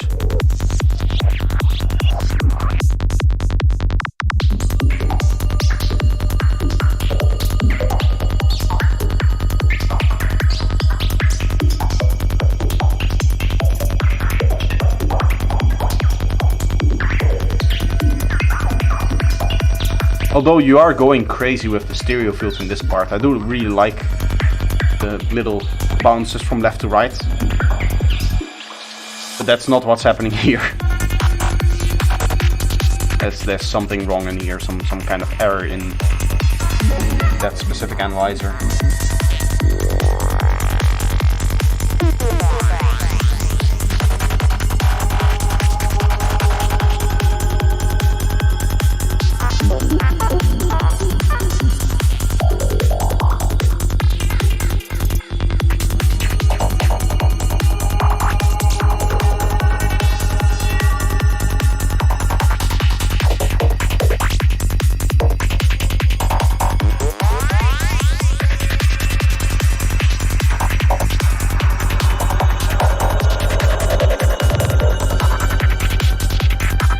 Yeah, I do feel like some spaces the atmospheres and all of the other lead sounds start to overpower the details of the kick and the bass a little bit.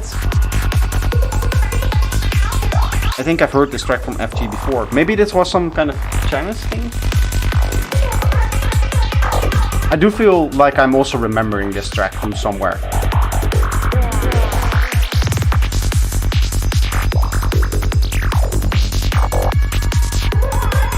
Change the kick and bass and some other things. Okay.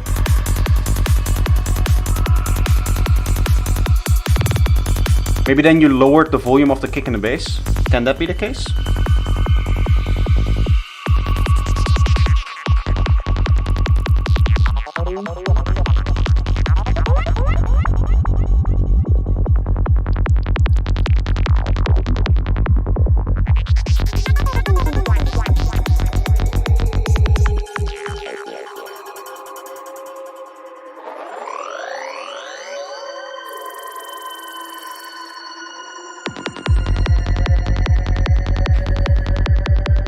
I think you're very, very good at having that kind of breath through your track, right? Where all of the elements kind of seem to periodically go up and go down in volume.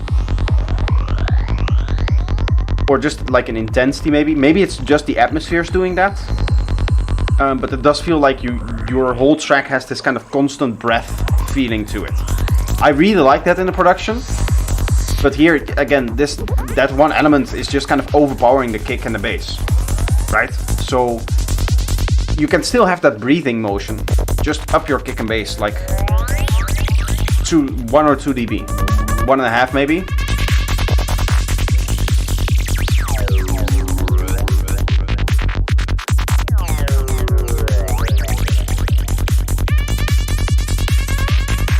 I do definitely remember that kind of like high squelch.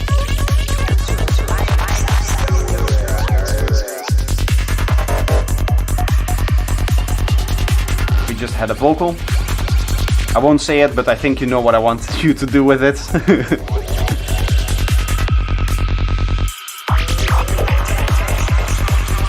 I would suggest having only vocals when you're not playing with atmospheres.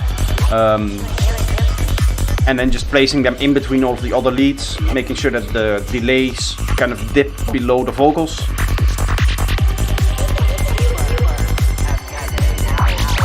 Because these vocals are definitely saying something, I just don't know what.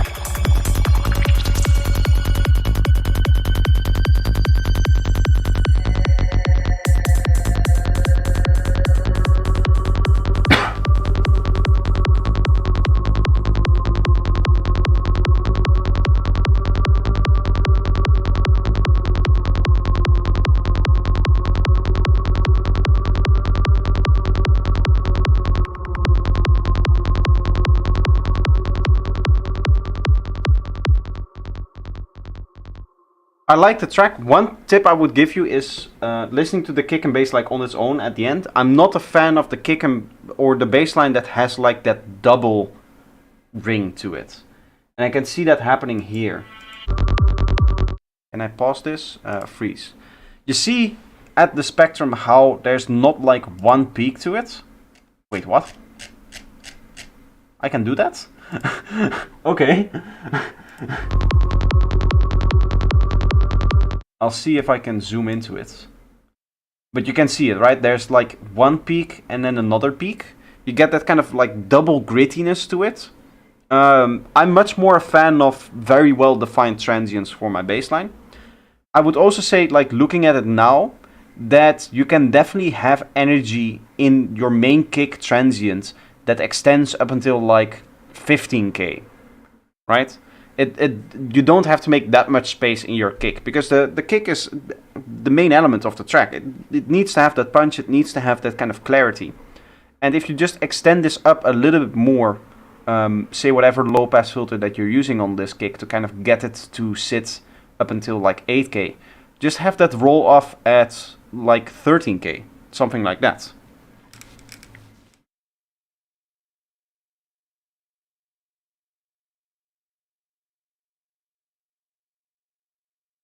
But the perks are not good, not so good, or let me listen.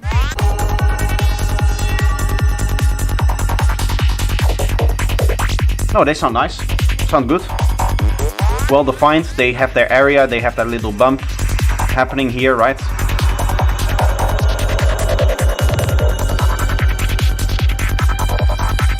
You can definitely hear them throughout the whole mix, so I would say that that's a good thing. They sit well in the mix.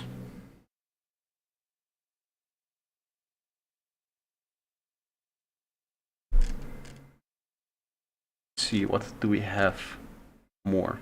It's unmixed and unmastered, and I'm not happy with the intro and the vocals yet, but still kind of happy with the current state. Thanks for the feedback. This is AC Dime, or Rainy in the Discord server, with That Time of the Trip. It's gonna be a very special time.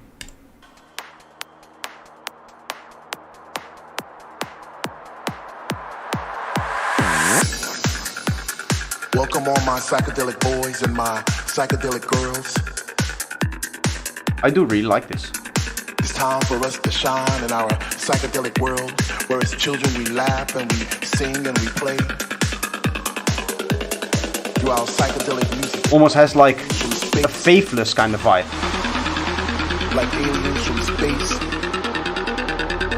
Was it that time to trip? Here the vocals are a little bit masked. The sounds of the speaker that was So a little bit of like track spacer or something like that can fix that. from space. Was it that time to trip?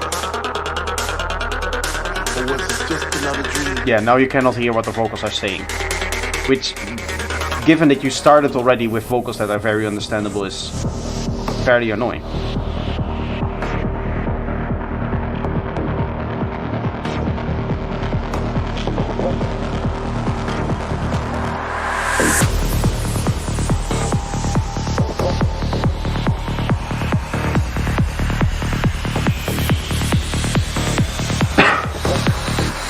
Was it that time to trip?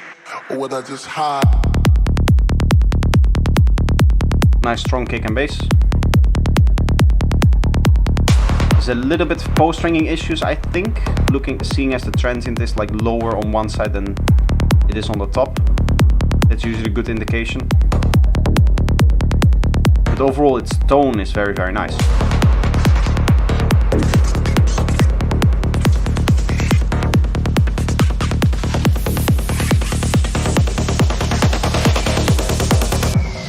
One of those nights I was feeling kind of lethargic, and I knew I shouldn't went to that place at all.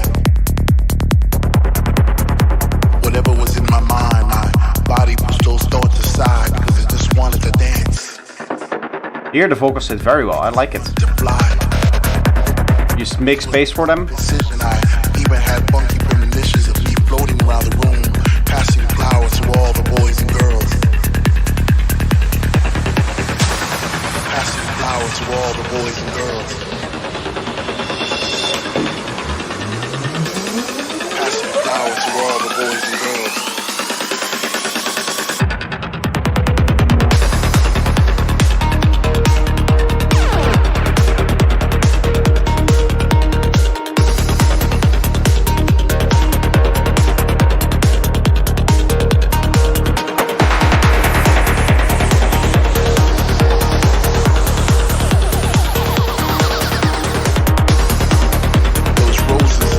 think some of your mid-range is a little bit too loud here.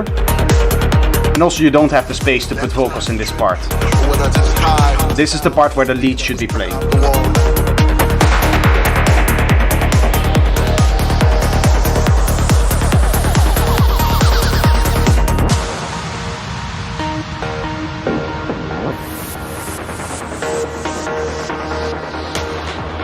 Or was this just another dream?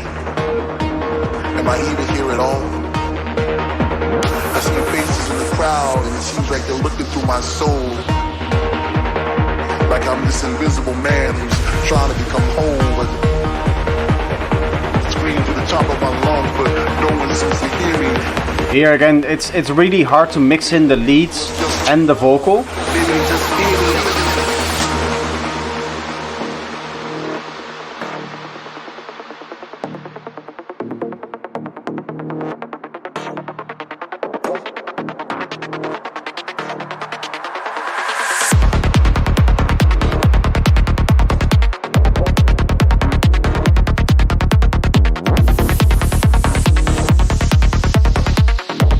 This is a nice groovy bit. I like that.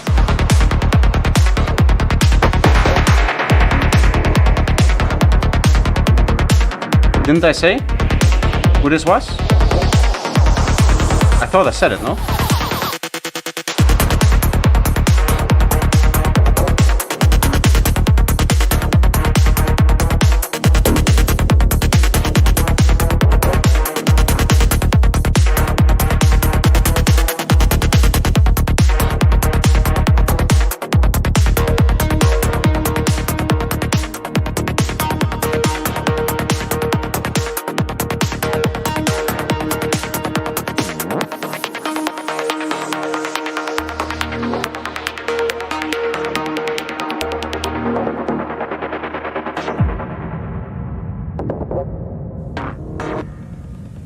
With all of the kind of like mid-range percussions, all of these things, I'm almost thinking like a slide bass kind of thing. It really reminds me of kind of Captain Hook style. We're just gonna let this one ride. I do really like that lead sound. What are you doing, man?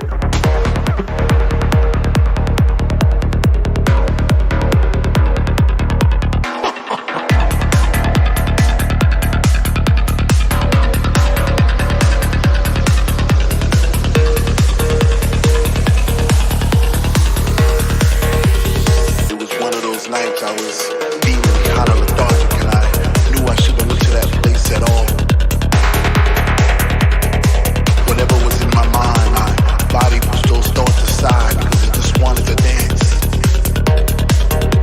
It just wanted to fly. This was a funk decision. I even had funky premonitions of me floating around the room, passing flowers to all the boys and girls. Roses and daisies and tulips and paisley sky. This is again a parts of the track where I just would not have vocals because it's just impossible to mix them in. That already kind of gives it away with the you can think of vocals as lead sounds. I would go even further and just say that if you have vocals somewhere, then you cannot have any other aggressive sounds in there because they're just going to mask what the vocals are saying. Like this is a good example of where vocals should be, right? Kick, bass, few small effects. We just need to forget about everything. And the rest is vocals. Just have a good time here tonight. It's really that simple.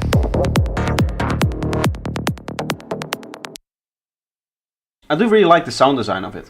I was thinking that at some point we would get like a Captain Hook kind of low sliding bass line because there's this one track, I don't remember if it's the original or the Captain Hook remix. It's Psychedelic Experience by I think Avalon and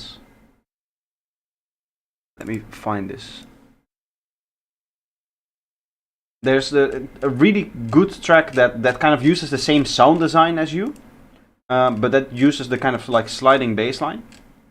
It's, I think, Psychedelic Experience is what the track is called, and it's by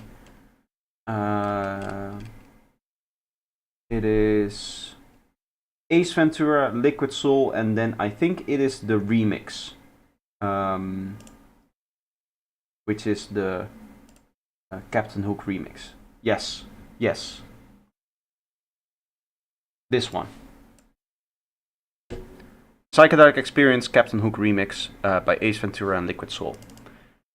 I think that's that's what kind of it really reminded me of that track. So I was thinking now we're going to get that same kind of sliding bass line, and then it never got there.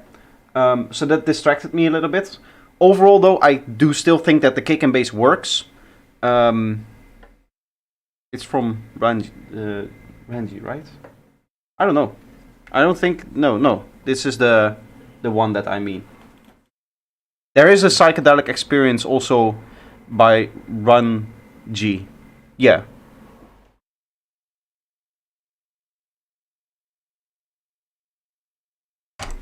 Ooh. But the one that I meant was a different one. Are you getting copyright strikes if someone is using a famous sample in his track? Yes, I will. But I will deal with that on my own. I do discourage you from using famous samples and stuff like that, because obviously it is a hassle for me to deal with that, but I usually can get, once I start, disputing the copyright strike, I will usually win that fight. Because at the end of the day, what I'm doing is I'm providing commentary on the track. And fair use 100% covers me for that. We're going to get a few more tracks. We're going to get Steam Power by Klaus. And we're also going to get a track by Gandalf, from the looks of it. So a famous movie character has joined the chat. Welcome, Gandalf. Please give me some of your smoking pipe tobacco. I would love that. Anyway, Steam Power by Klaus. Let's have a listen.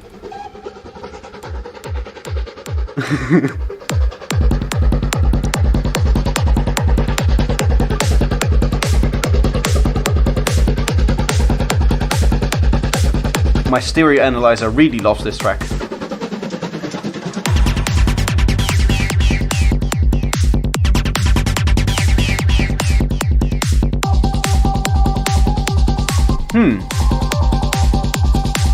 There's something happening with your sub.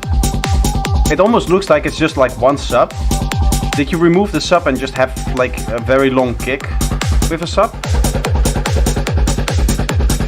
No, right?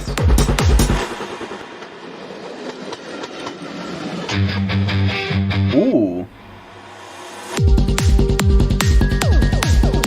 Oh, don't tell me that was the only guitar that we're going to get.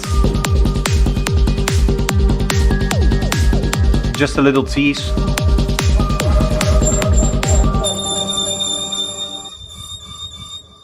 That flute is aggressively loud. There we are.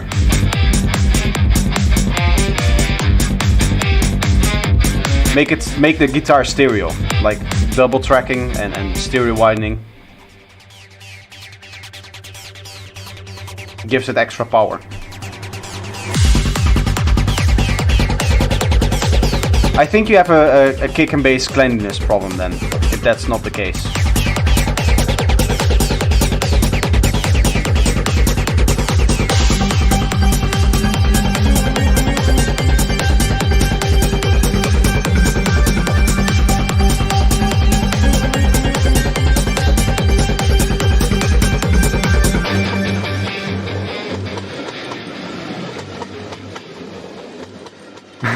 And there's the train again.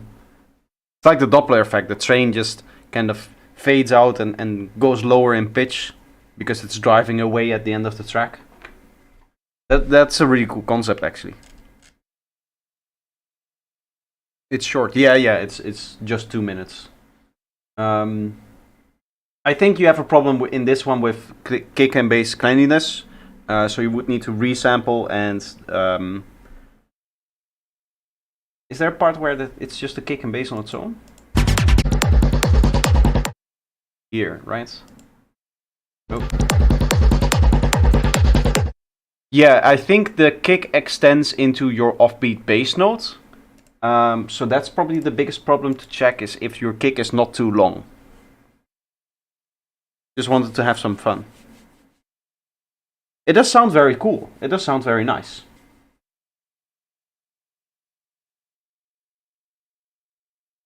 You actually played guitar for this.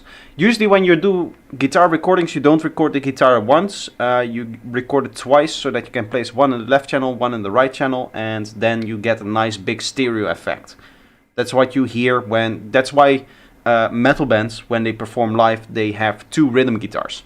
So that you still get that powerful kind of in-your-face stereo effect, right? That you want from a guitar, because the guitar is meant to be this very powerful kind of thing, which you already get from the distortion, but if you just place it in one channel, you still have it in the middle, so you're not getting that power in the width, right? So that's why they use double tracking, it's what it's called, to make sure that you get that very loud sound, but you also get that very wide sound.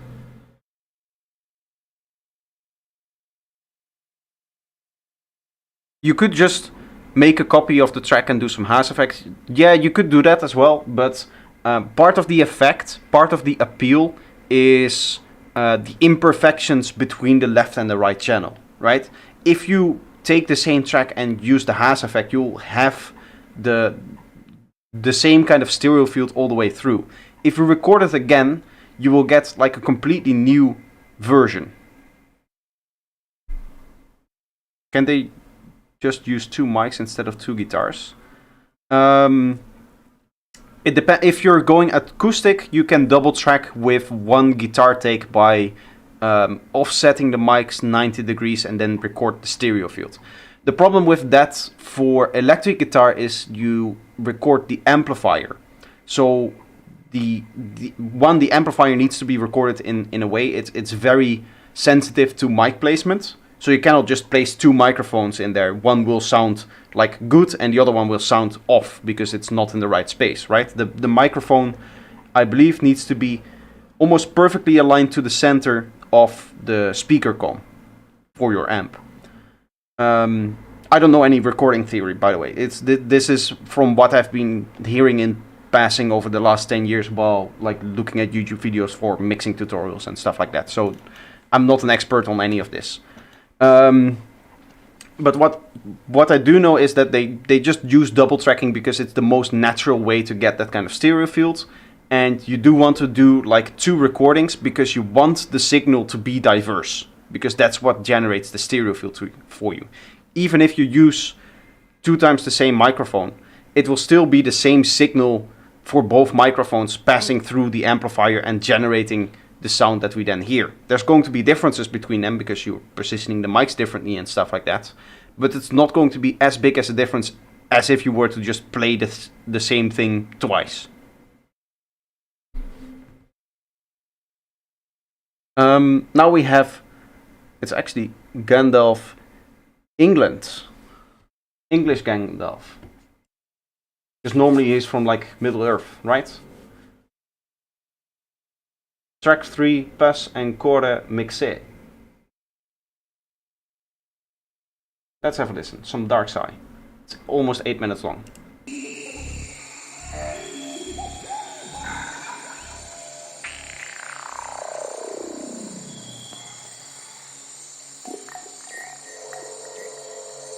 What are they teaching me now in uni? This has nothing to do with what I do in uni. Uni is the development of tools for music production and reproduction and mixing and stuff like that. So plugin creation, electrical circuits for consoles, stuff like that. I don't actually learn mixing or mastering or anything like that.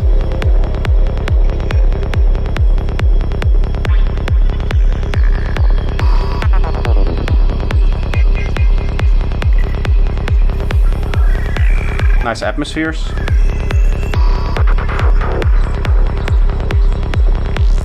It's a very groovy track. It doesn't really have the first beat to the kick.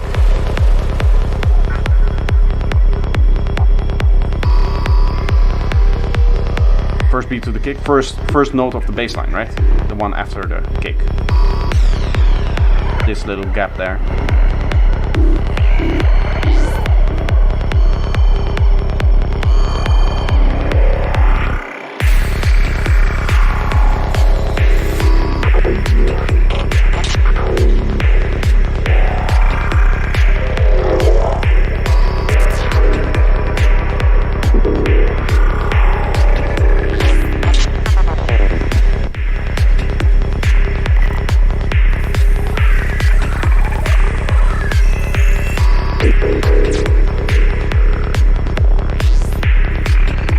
Yeah, definitely in terms of mix, you have some elements that are just too loud now.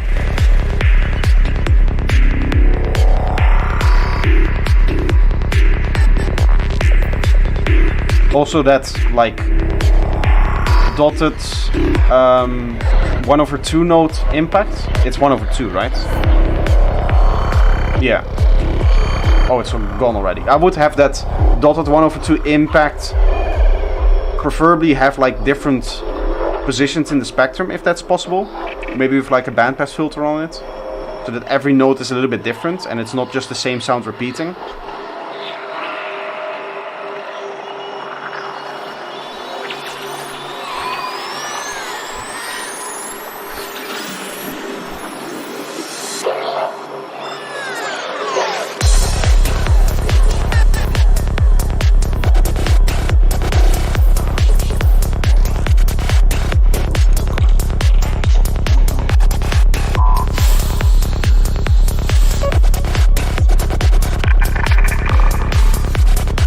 Actually close this because it's nonsense what it's saying.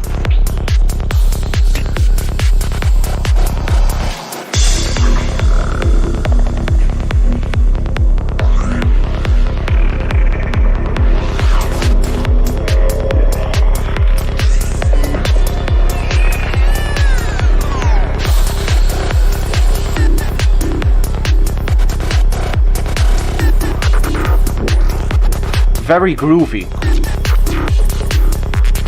I would recommend using an open hat in some of these parts to get a little bit more groove out of your top loop, because it does feel like the top loop is a little bit boring now. It's just this kind of closed hat thing.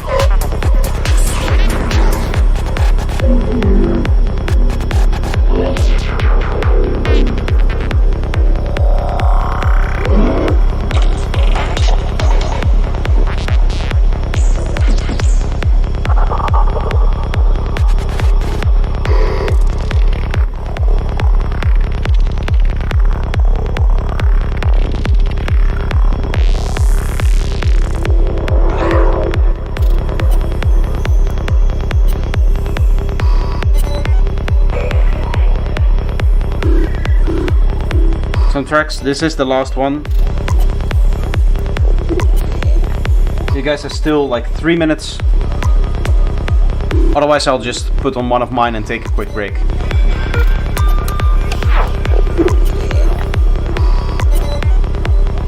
I can do roughly another hour of streaming, so.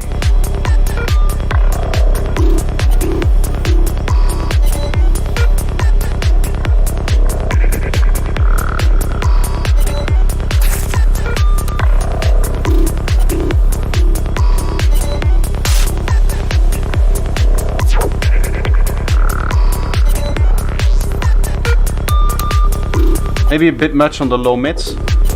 It does feel like it's a little bit like clogged up over here, because it feels like there's just this kind of constant atmosphere happening.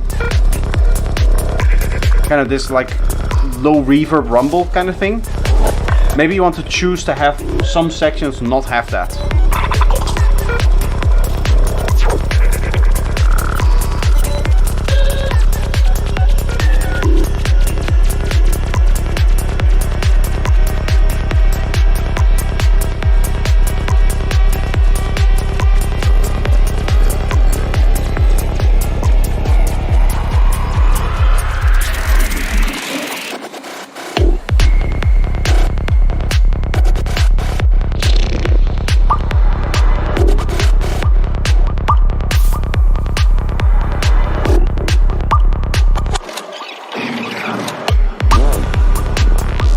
transient seems to be louder when your snare is playing. The good idea is to take a transient snapper on your snare and slightly turn down its attack so that it doesn't clash so much with the kick.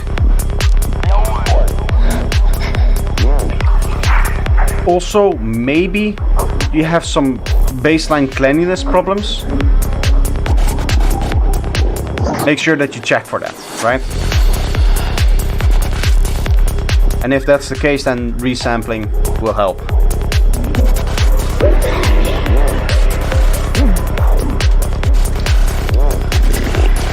I cannot see like from the waveform if it's like a cleanliness problem or if it's just sometimes the sounds coming in that make it so much louder in some points.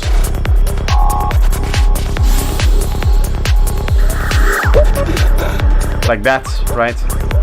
We suddenly have this big spike in volume. That's sometimes an indication of cleanliness problems.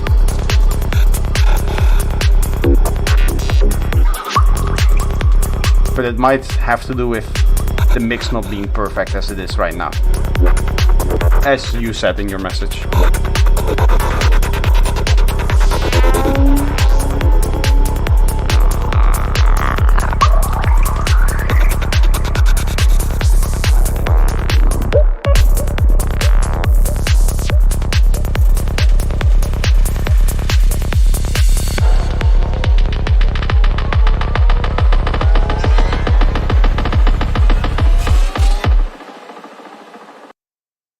Nice. Overall, the production, as I said before doing the stream, I don't comment on all of the good things that I like in the track because then I would be consistently or continuously talking over the track. But when it comes to like the sound design and the production, it's very unique for a dark track. I do really like the kind of wobbly feeling that you bring in all of your tracks. Where can I upload for feedback? Exclamation point feedback should bring you to the link directly into the right channel. If you're not placed in the right channel, then in my Discord, once you enter, you scroll down, feedback on stream, and then you just drop it in here. Even though there's another track already, I'm going to be taking a quick break, hopefully like 5 minutes or something. I'll leave a track up for you guys to listen to. I can even keep up the analyzers. We don't need any of that anymore. Let me find a nice track for you guys. Okay, those are gone. Oh yeah, this track is coming out the 9th. I can actually play that. Master 3. This is my collaboration with Mind B, coming out the 9th of April. Right? I believe I put it on the 9th. After that, I do already see that there's another track in the feedback. Alom Tas. We'll get right to that after the break. So just stick around and then I'll be back and we'll listen to your track. And anybody else who submits during that time, of course. Yeah, I'll be back and see you in a bit, guys.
Why don't we see signs of alien civilizations?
Nice. I hope you guys enjoyed that. We'll get back into your tracks now. Sounds like Asterix. Nice. Nice. Very nice to hear that. He is kind of the GOAT of psytrance, so anytime you're compared to that kind of level, it's always nice.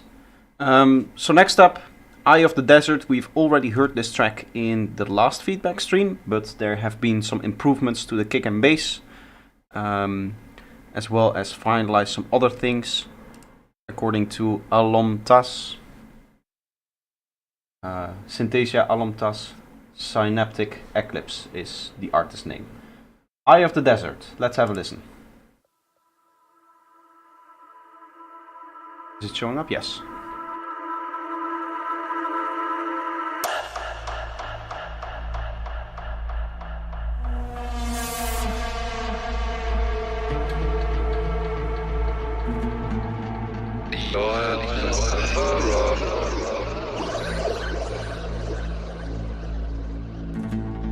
Nice.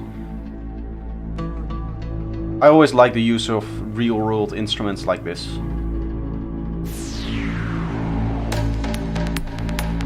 Even tried to master it myself. I can definitely see that it's mastered like later in the waveform.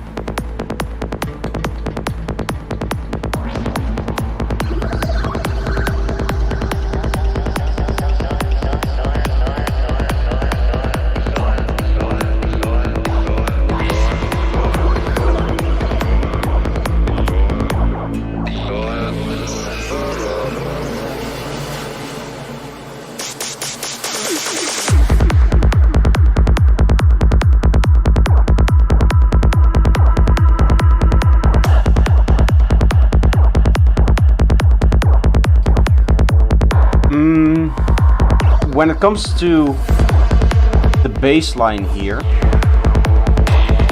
it's a little bit sub-heavy, the kick and bass. like this is a lot higher than like its first harmonic,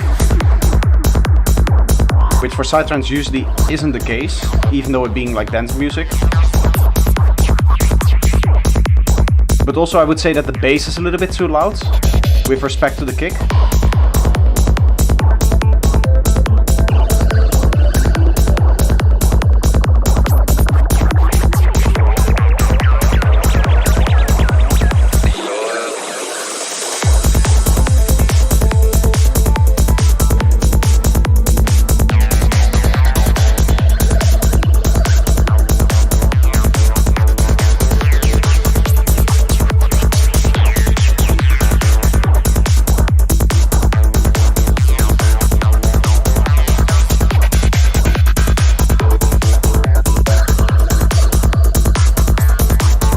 I would also like a little bit more bite of the kick transient, so a little bit more high end there. Maybe?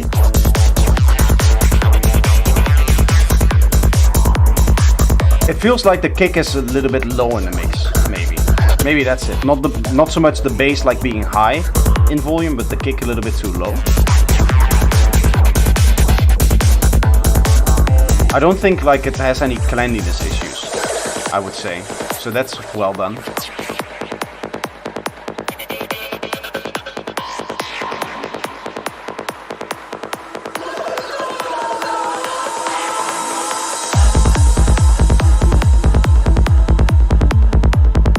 Yeah, the kick is a little bit undefined, right? Not having that strong transient that you would want from it.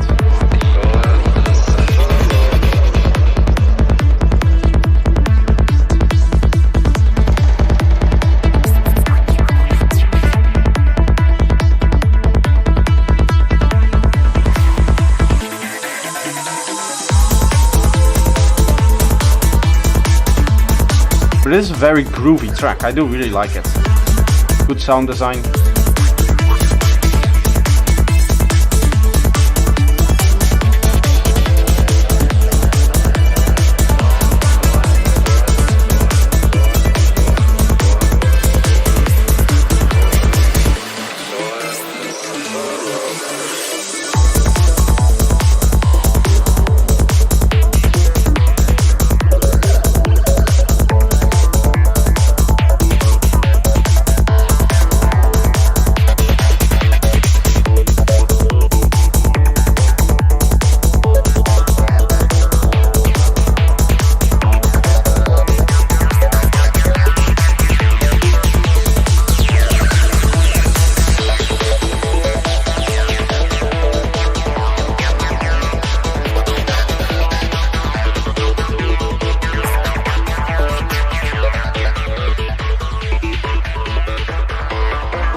I like those pitch bendindi notes. I like that term. Let's call it bendindi from now on. I do understand what you mean, yeah. There's also a lot of bending happening with like the filter cutoff in a lot of these sounds.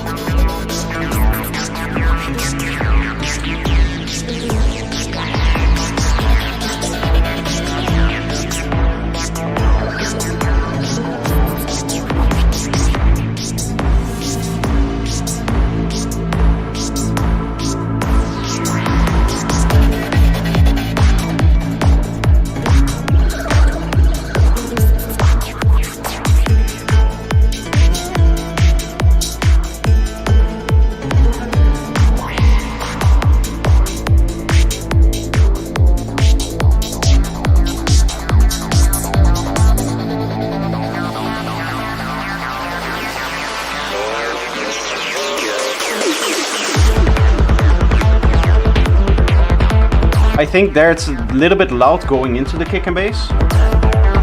All of the other elements. Because usually you want your drop to have a little bit extra punch, right?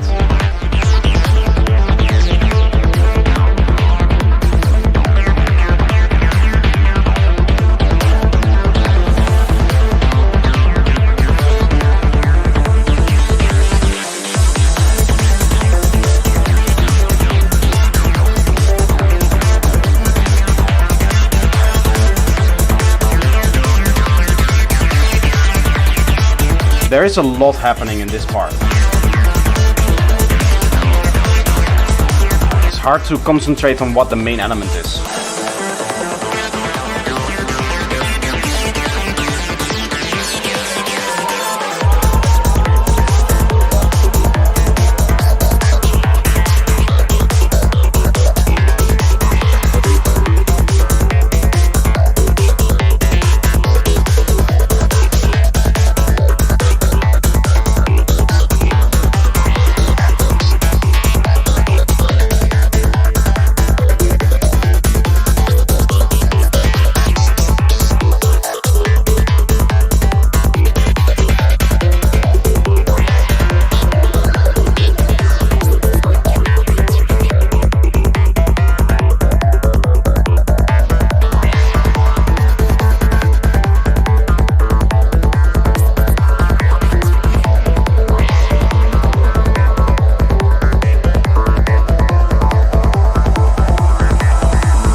I think, here we hear the kick and bass kind of on its own.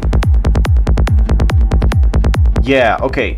So what I'm hearing, I didn't know how to explain this like properly in words, but your bass line feels a little bit floppy. And what I think is happening is, it doesn't really have the kind of definition, the transient. So what I'm hearing is, when the track is finished, by the way, I'm just quitting it here at the outro. There was like 4 more seconds to go. What's happening in your bass line is that it has this kind of floppiness to it, right? Which I would describe. The only way I can describe it is it's sounding like bloop bloop, right? It's not like a clear transient. It's like it has a little bit of a wobble coming over it. It's like blop blop. That kind of bass line. And I think that usually comes from over processing it a little bit. But I've heard it like a lot, even in like professional tracks, that it even seems to be kind of like its own unique style. I'm personally not a fan of that, but I don't think it's like wrong, right? Because it does sound like the bass line should work. It's clean. As I said, there you could add a few more dB to the kick to make the kick stand out a little bit more.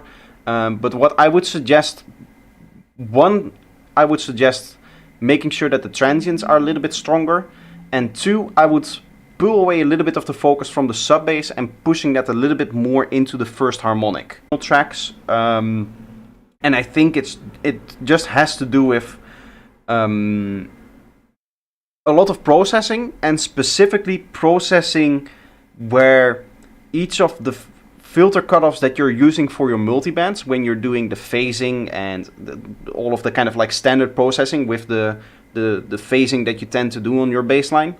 What happens, I think, is that you set your filters in such a way that for each filter, their filter cutoff is like slightly different, and that creates that kind of weird phasing a little bit. Is the stream lagging? Is it? It's behind on my own, I think, on my own thing, but that it usually tends to be behind there. Was for some moments. Oh, okay. If something that I explained wasn't quite clear, then please ask me again. Then I can explain it again if my stream fell away. That happens a lot with my stream, and I'm trying to see if there's a solution for that, but I think it has to do with the fact that my internet modem is like a 4G modem thing, so it just loses connection every once in a while. There's not a lot I can do about that. I hope that feedback was enough. I hope that is something that you can work with. To be honest, I don't remember the old track, so I cannot really say if it's a big improvement. But you have another track, so we'll listen to that. But first we'll listen to Klaus with Golden Fields. Golden Fields has a video. Do you want me to show the video as well? Is that important, or is it better that I just show the analyzers? I can show the video if you want. I'll give it a like to begin with.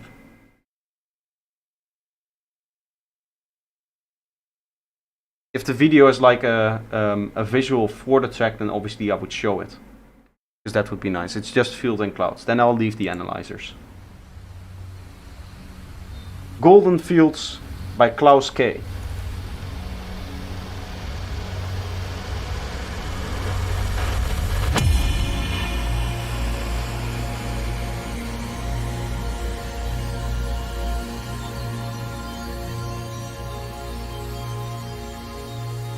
Nice kind of ambient, slow track.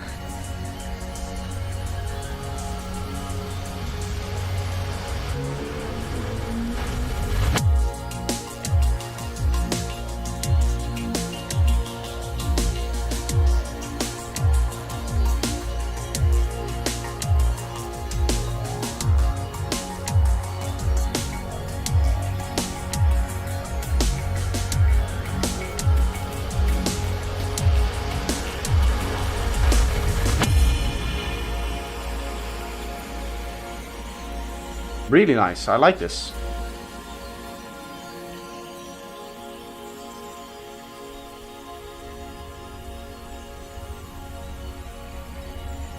A very Klausian style track.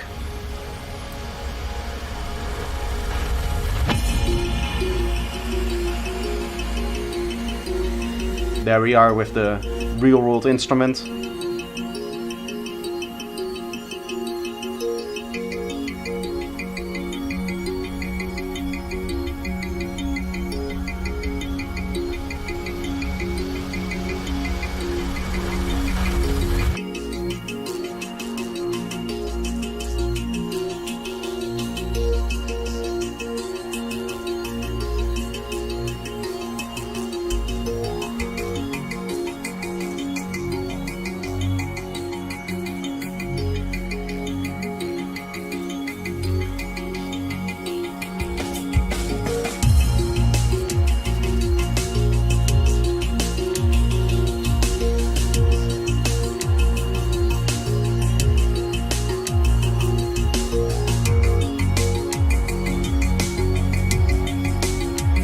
It's a very punchy kick for a track like this, but it's not like it's out of place.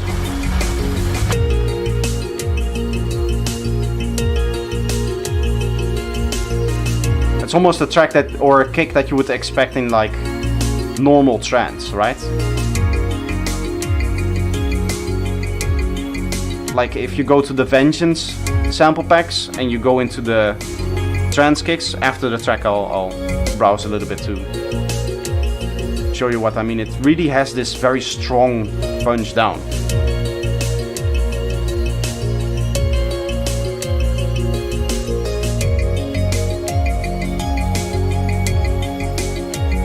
I was expecting kind of more like a lo-fi kick when you hear the rest of like the drums that you're using. Very small snares, very small hats and stuff like that.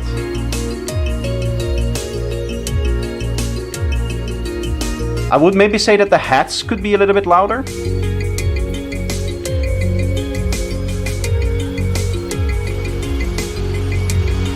It's a clubby kick.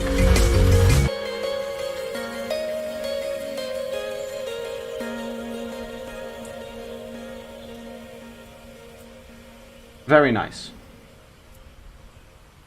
Yeah, I thought it was from the trance part of the pack.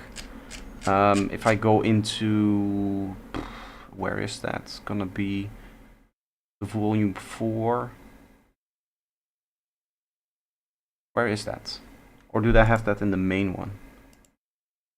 Yes, Essential Club Sounds volume 4. I think if I go into bass drums here, there's these trance kicks.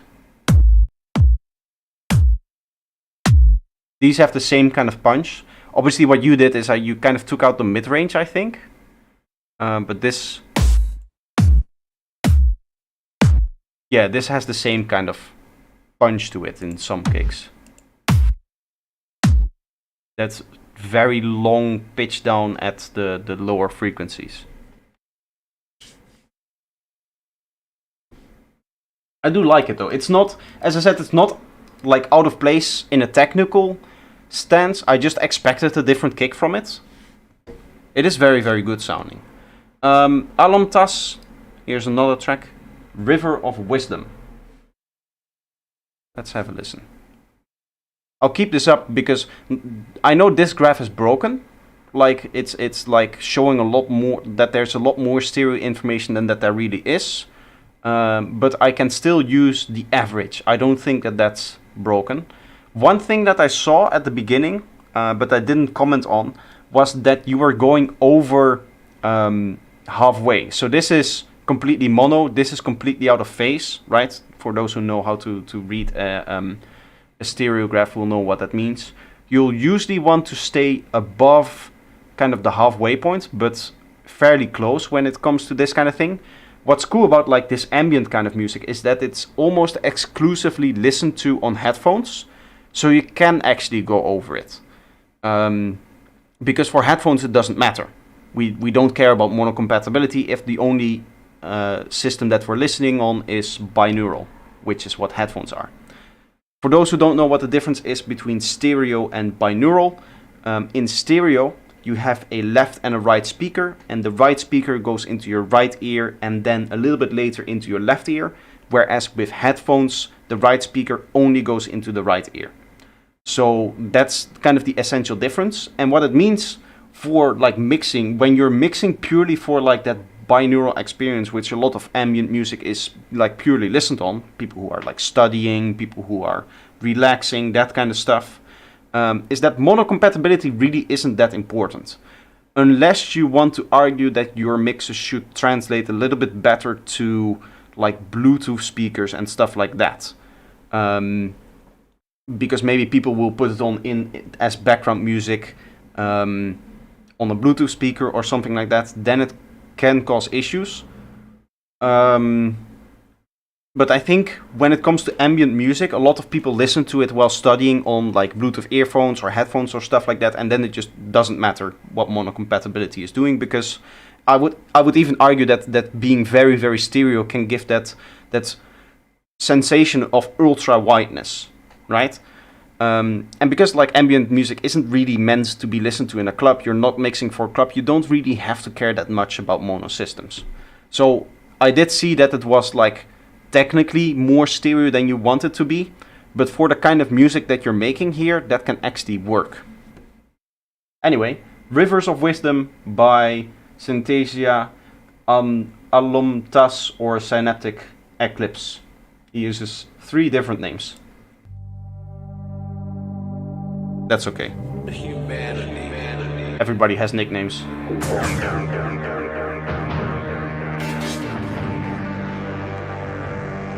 Synaptic is my label. Okay. We'll embrace the notion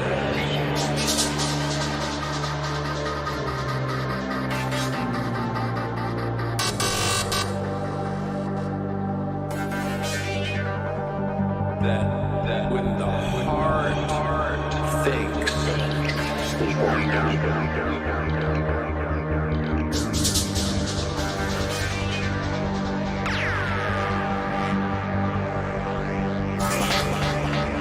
and the mind feels. Good use of the space that you have. Vocals have their own pockets. All of the synths have their own pockets. Very well done here. Then the river of wisdom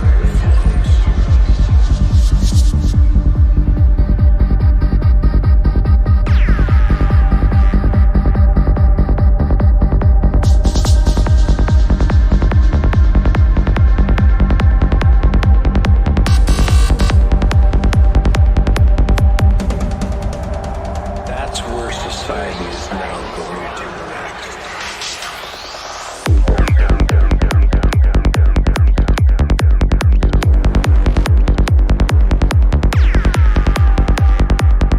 When it comes to kick and bass in the intro and having that low pass kick and bass, what I personally like to do is I like to lower it by like 3 dB, so that when the kick and bass starts to play in the drop, it's actually higher in volume than it is in the intro. Now it feels like it's lower in volume, so it loses a lot of its punch.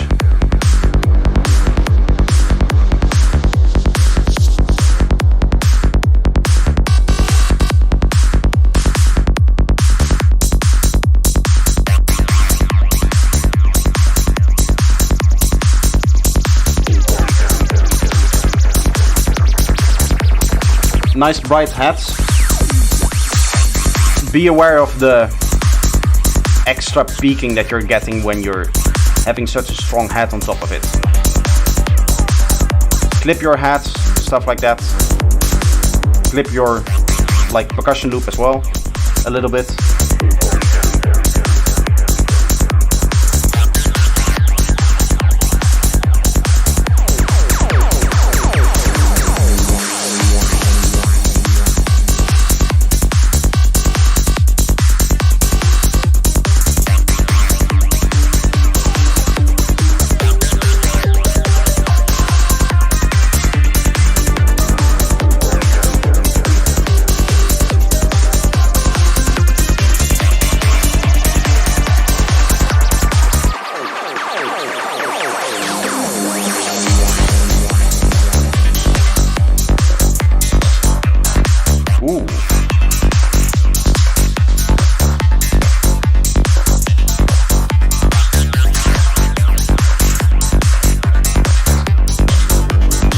Here again, I feel like your kick is missing the punch and the grit to really come through the mix in the transient.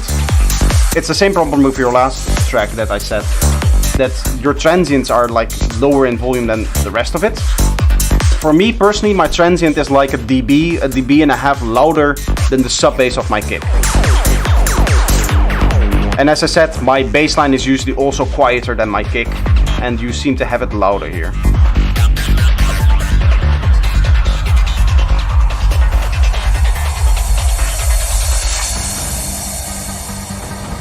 Also, when it comes to filter transitions, for those that don't know, you should always, with rare exception, you should use linear phase when having those sweeping high pass filters, or in this case like a low pass filter, because it's going to mess with the phase relationship between the kick and the bass, and it's going to post-ring a lot of the frequencies, and you're just going to create a mess once it's actually like at those lower frequencies, the filter cutoff.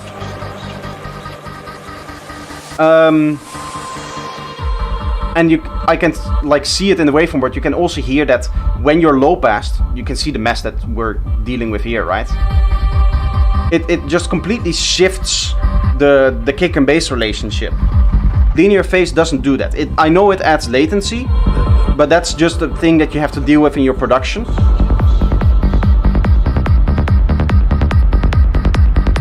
You could even just do it for the production with normal phase and then switch to linear phase if you have a plugin that's capable of both when you actually start to render it out.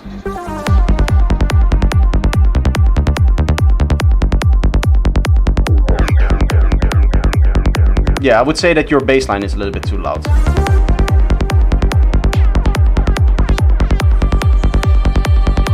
It doesn't have that floppiness that you had with the last one.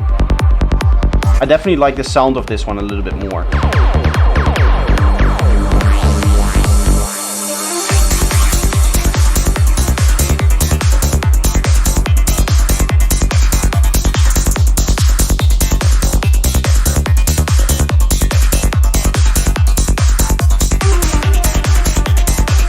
That sound was a little bit loud.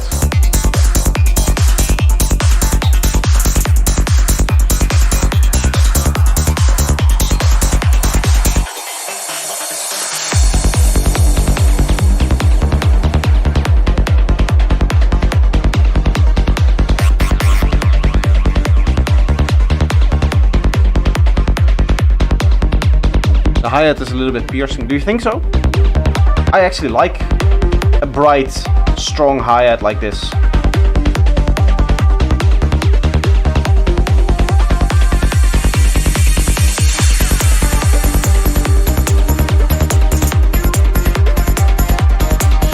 This one has like very resonant to it. I can see that one being an issue, but the main one that you're using is just like a wash in the high frequencies. That to me is not really a problem. I think now they're layered together, right? I could see like two resonant spikes happening when it was just that one playing.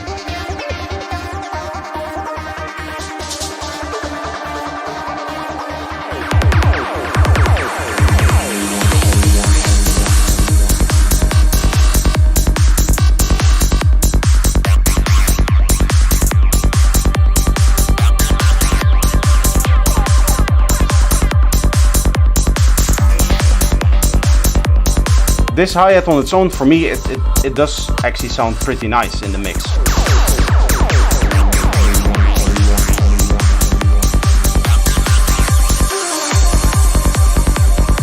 It confuses me analyzing music with analyzers. I mainly use it to show what I mean when I'm talking. When I'm producing myself or mixing or mastering or anything like that, I never use analyzers like this.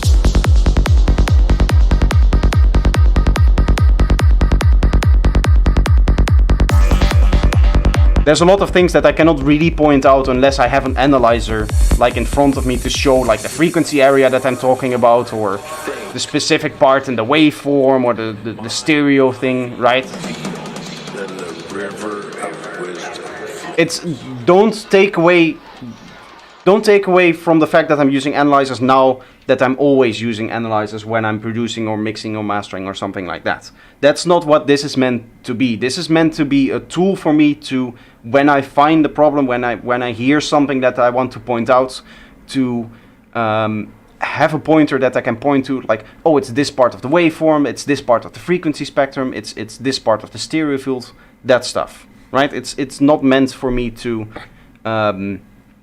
use to spot the problems.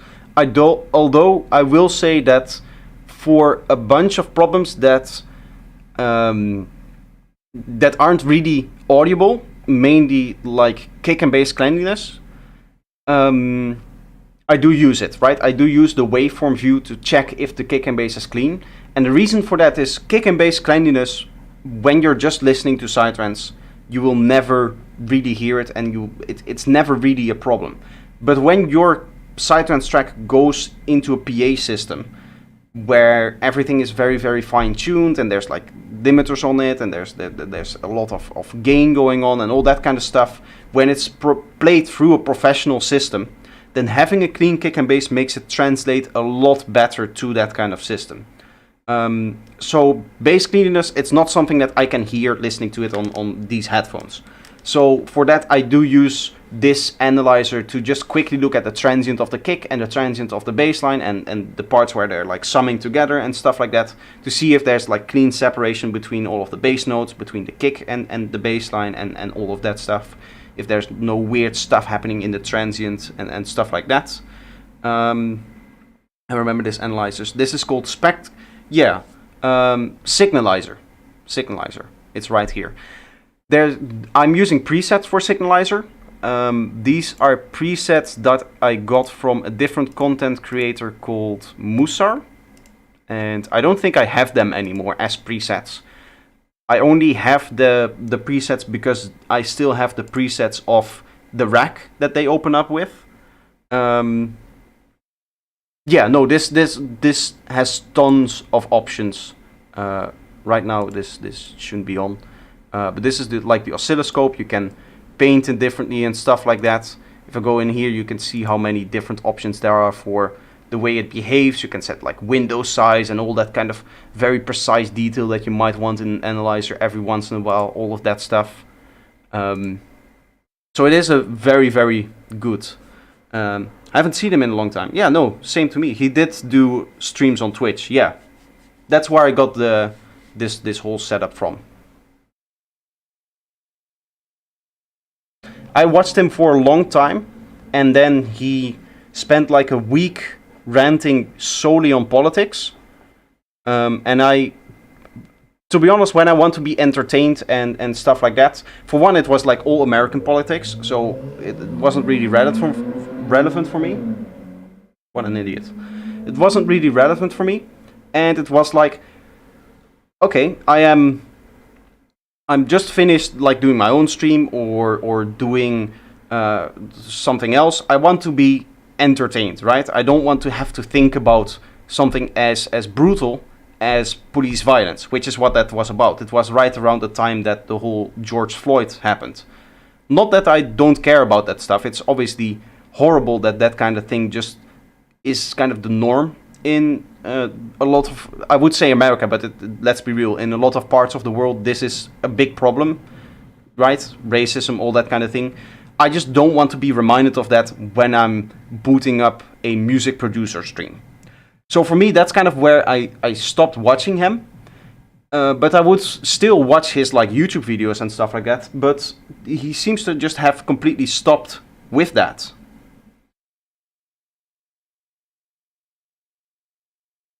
The guy that drives fast in the street. Yeah, that was what I was commenting on. I think he changed it to Musar Makes instead of Musar Music because he wanted to broaden his stuff. We still have one more track, by the way. Liquid Clouds. Let's have a listen. Oh.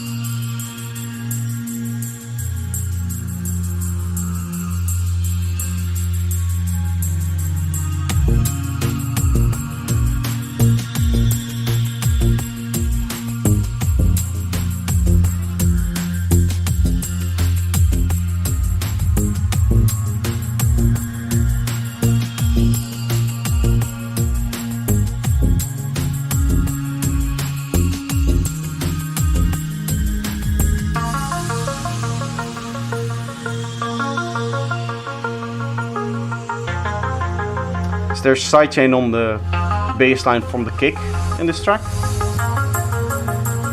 Felt like the kick was a little bit suppressed by the bass when they were like playing together.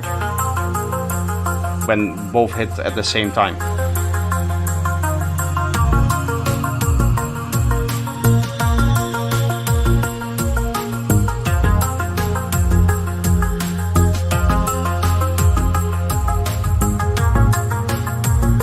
Maybe a bit more stronger sidechaining, I would say.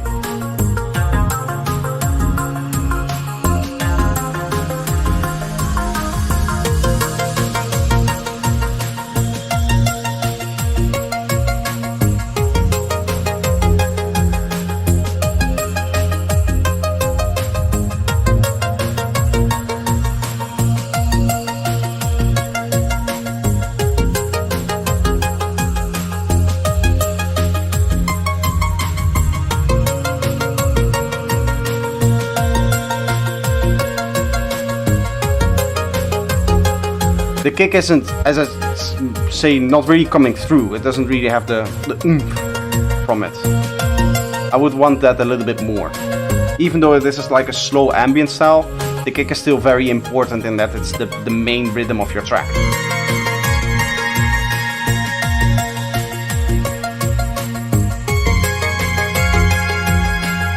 That sound is a bit loud, I would say.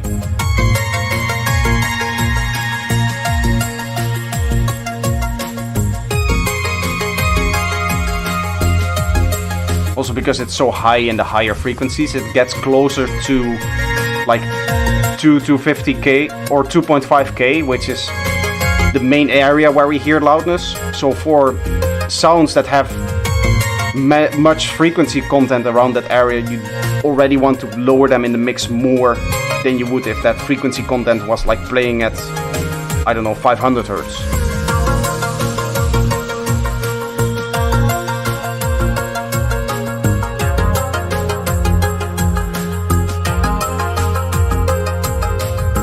'70s electronic music. Very much, yeah, I do like it. It has that kind of old school vibe to it. Very Clausian kind of music again.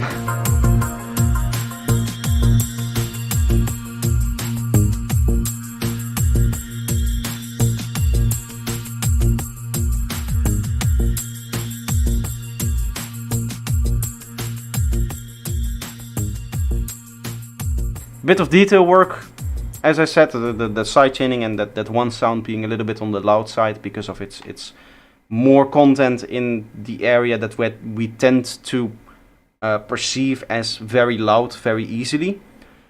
That's a hard one to catch, that last one, because it's if you're at all just like me, kind of reliant on the visual feedback that your DAW gives when you, for example, set the volume. it's really hard to correct for that bias, right? Because it goes against what you're hearing, in the sense that you were going to say, well, this one lead sound, it still sounds very loud, but I've turned the volume down already so much, so that cannot be the case, right? That's the kind of mindset that I often have when I have these very high sounds that have a lot of energy in that part of the spectrum that we really perceive very loud. The flanger Mutchen curve, whatever that curve is. So that's a really hard kind of bias to correct for when mixing, because whether we like it or not, we do take visual feedback from not so much the analyzers that we use. You can mix without analyzers, right? But even when you're setting like a fader, or you're looking at the peaking of what the peak level is or something like that, that visual feedback also goes back into how you're mixing. And that's really hard to correct for. I did find this channel, by the way. This is the guy, but he does seem to no longer be streaming anymore. This is 4 years ago. I don't know when I can see that his last broadcast was. No videos found. I was subscribed to him at one point.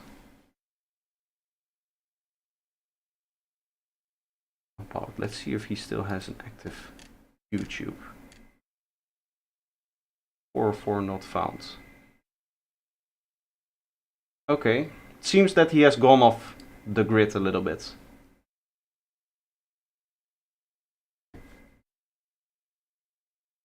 Four years already passed. When I met him, or when I watched his content, I think it's almost 3 years ago now. Almost like to the day. I think I started watching him middle of April when COVID hit. That's really when I also got like seriously into like all of YouTube and music and starting to make some money from it. So that's when I started engaging a lot more with like music content creators. That was the last track, by the way, for now, and it is 3 hours of streaming. I do still have a student tonight at 10, and I did not have any time to prepare beforehand. My planning was this afternoon to prepare the lessons for him, but I was traveling over this weekend, so today, and according to my travel planner, I would be home at around like 1:30. And I ended up being home at like 4 or 10 minutes over 4. So with Italian service, really my whole afternoon that I had laid out specifically to prepare the lesson for this student that I'm going to have in a little bit, in 1.5 hours, that went away. So I do need to kind of finish the stream. I can do one more track if I want to. I think I can like prepare a lesson in an hour, especially because his session, I believe, is just a single hour, so that should be good. If there's one more track that we quickly want to listen to, then we can. Otherwise, I'm going to end the stream for today, and then I'll see you guys next time. Also, another announcement: next week there won't be a Sunday stream because I'll be spending the weekend getting drunk with my friends on for Easter, of course. Wave Morpheus on Twitch for anyone who has time after the stream. Yes, he did say that earlier. If you guys have no tracks, then what we could do is post his link in here, creator recommendations. For those that don't know, here I will be posting, or other people can post, links to other tracks that people might not know, other creators, stuff like that, so we can engage with the like the other community. If there's no other track for me to listen to, then please post his link here so that we can all go rate him and we can spread the vibes. Not getting stoned? No. For Easter, what we do here in Italy is we have Easter breakfast on Saturday, and Easter breakfast, it's almost like a mythical thing because it starts at like 8 in the morning with the aperitivo, which is obviously also like drinking some beers. Then you go into the breakfast, which is really just a dinner, but in the morning, and then you eat up until like 4 o'clock in the afternoon, and then you go like all the way till late in the evening, and you just continuously drink and drink and drink. So it's almost like a tradition to just spend a day and a half being drunk from one breakfast. So yeah, it's not getting stoned. I don't think it's a good combination to that and also get stoned at the same time. Eat and drink until you drop. Yes. If nobody's going to post this link, I will. Wave Morpher Twitch. See if I can find him.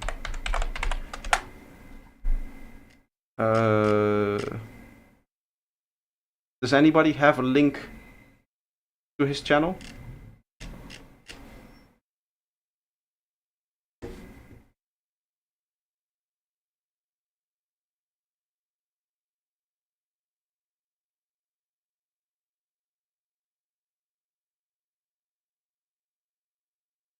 Why I know before that no music is running.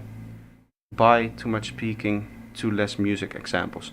I've been listening to music for 3 hours and 15 minutes. I've been doing nothing else but listening to music, dude. I'm sorry that when you came in the stream, the music was gone for a little bit. Wave Morpher. Do I have him in Discord? No. Right? Wave Morpher.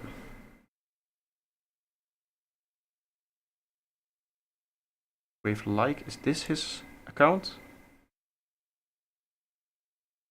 Profile. He doesn't have a stream on here as well. I have some renovations in my studio and I got 18 speakers and desk in the moment, so I won't have anything new to share with you. But after that, I'll get back into producing new stuff. Can't wait to have Studio 2.0. Nice, very nice, big upgrade. Very cool.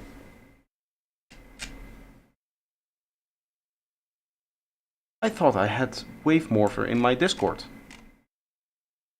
He would post his mixes, no? When he was like live. Or is it one word? This is all his... Is his Twitch link on his SoundCloud? Resonant vibrations. Does he have a Twitch link here? No. I really want to... It's Wave Morph on Twitch. I'll see if I can find that. Then I'll post the link and we can all hang out there for a little bit.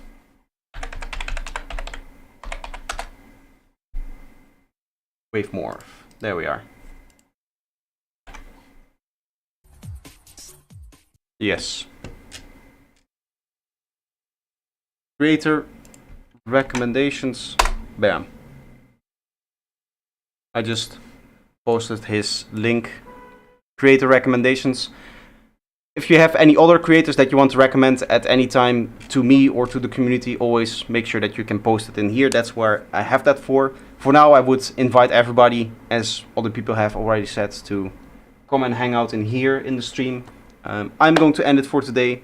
Thank you guys all for watching. I hope that you enjoyed your feedback and can make it useful. As I said, next week there won't be a stream on the usual Sundays. I am going to go away for quite a long time, so like Friday till Wednesday. Maybe I'll be able to do some streams around that time, like Thursday and the Thursday that I'm back. It's also going to obviously stop me from making video content, so there will be a little break in my channel. But after that, things should resume back to normal. But yeah, see you guys. Bye bye.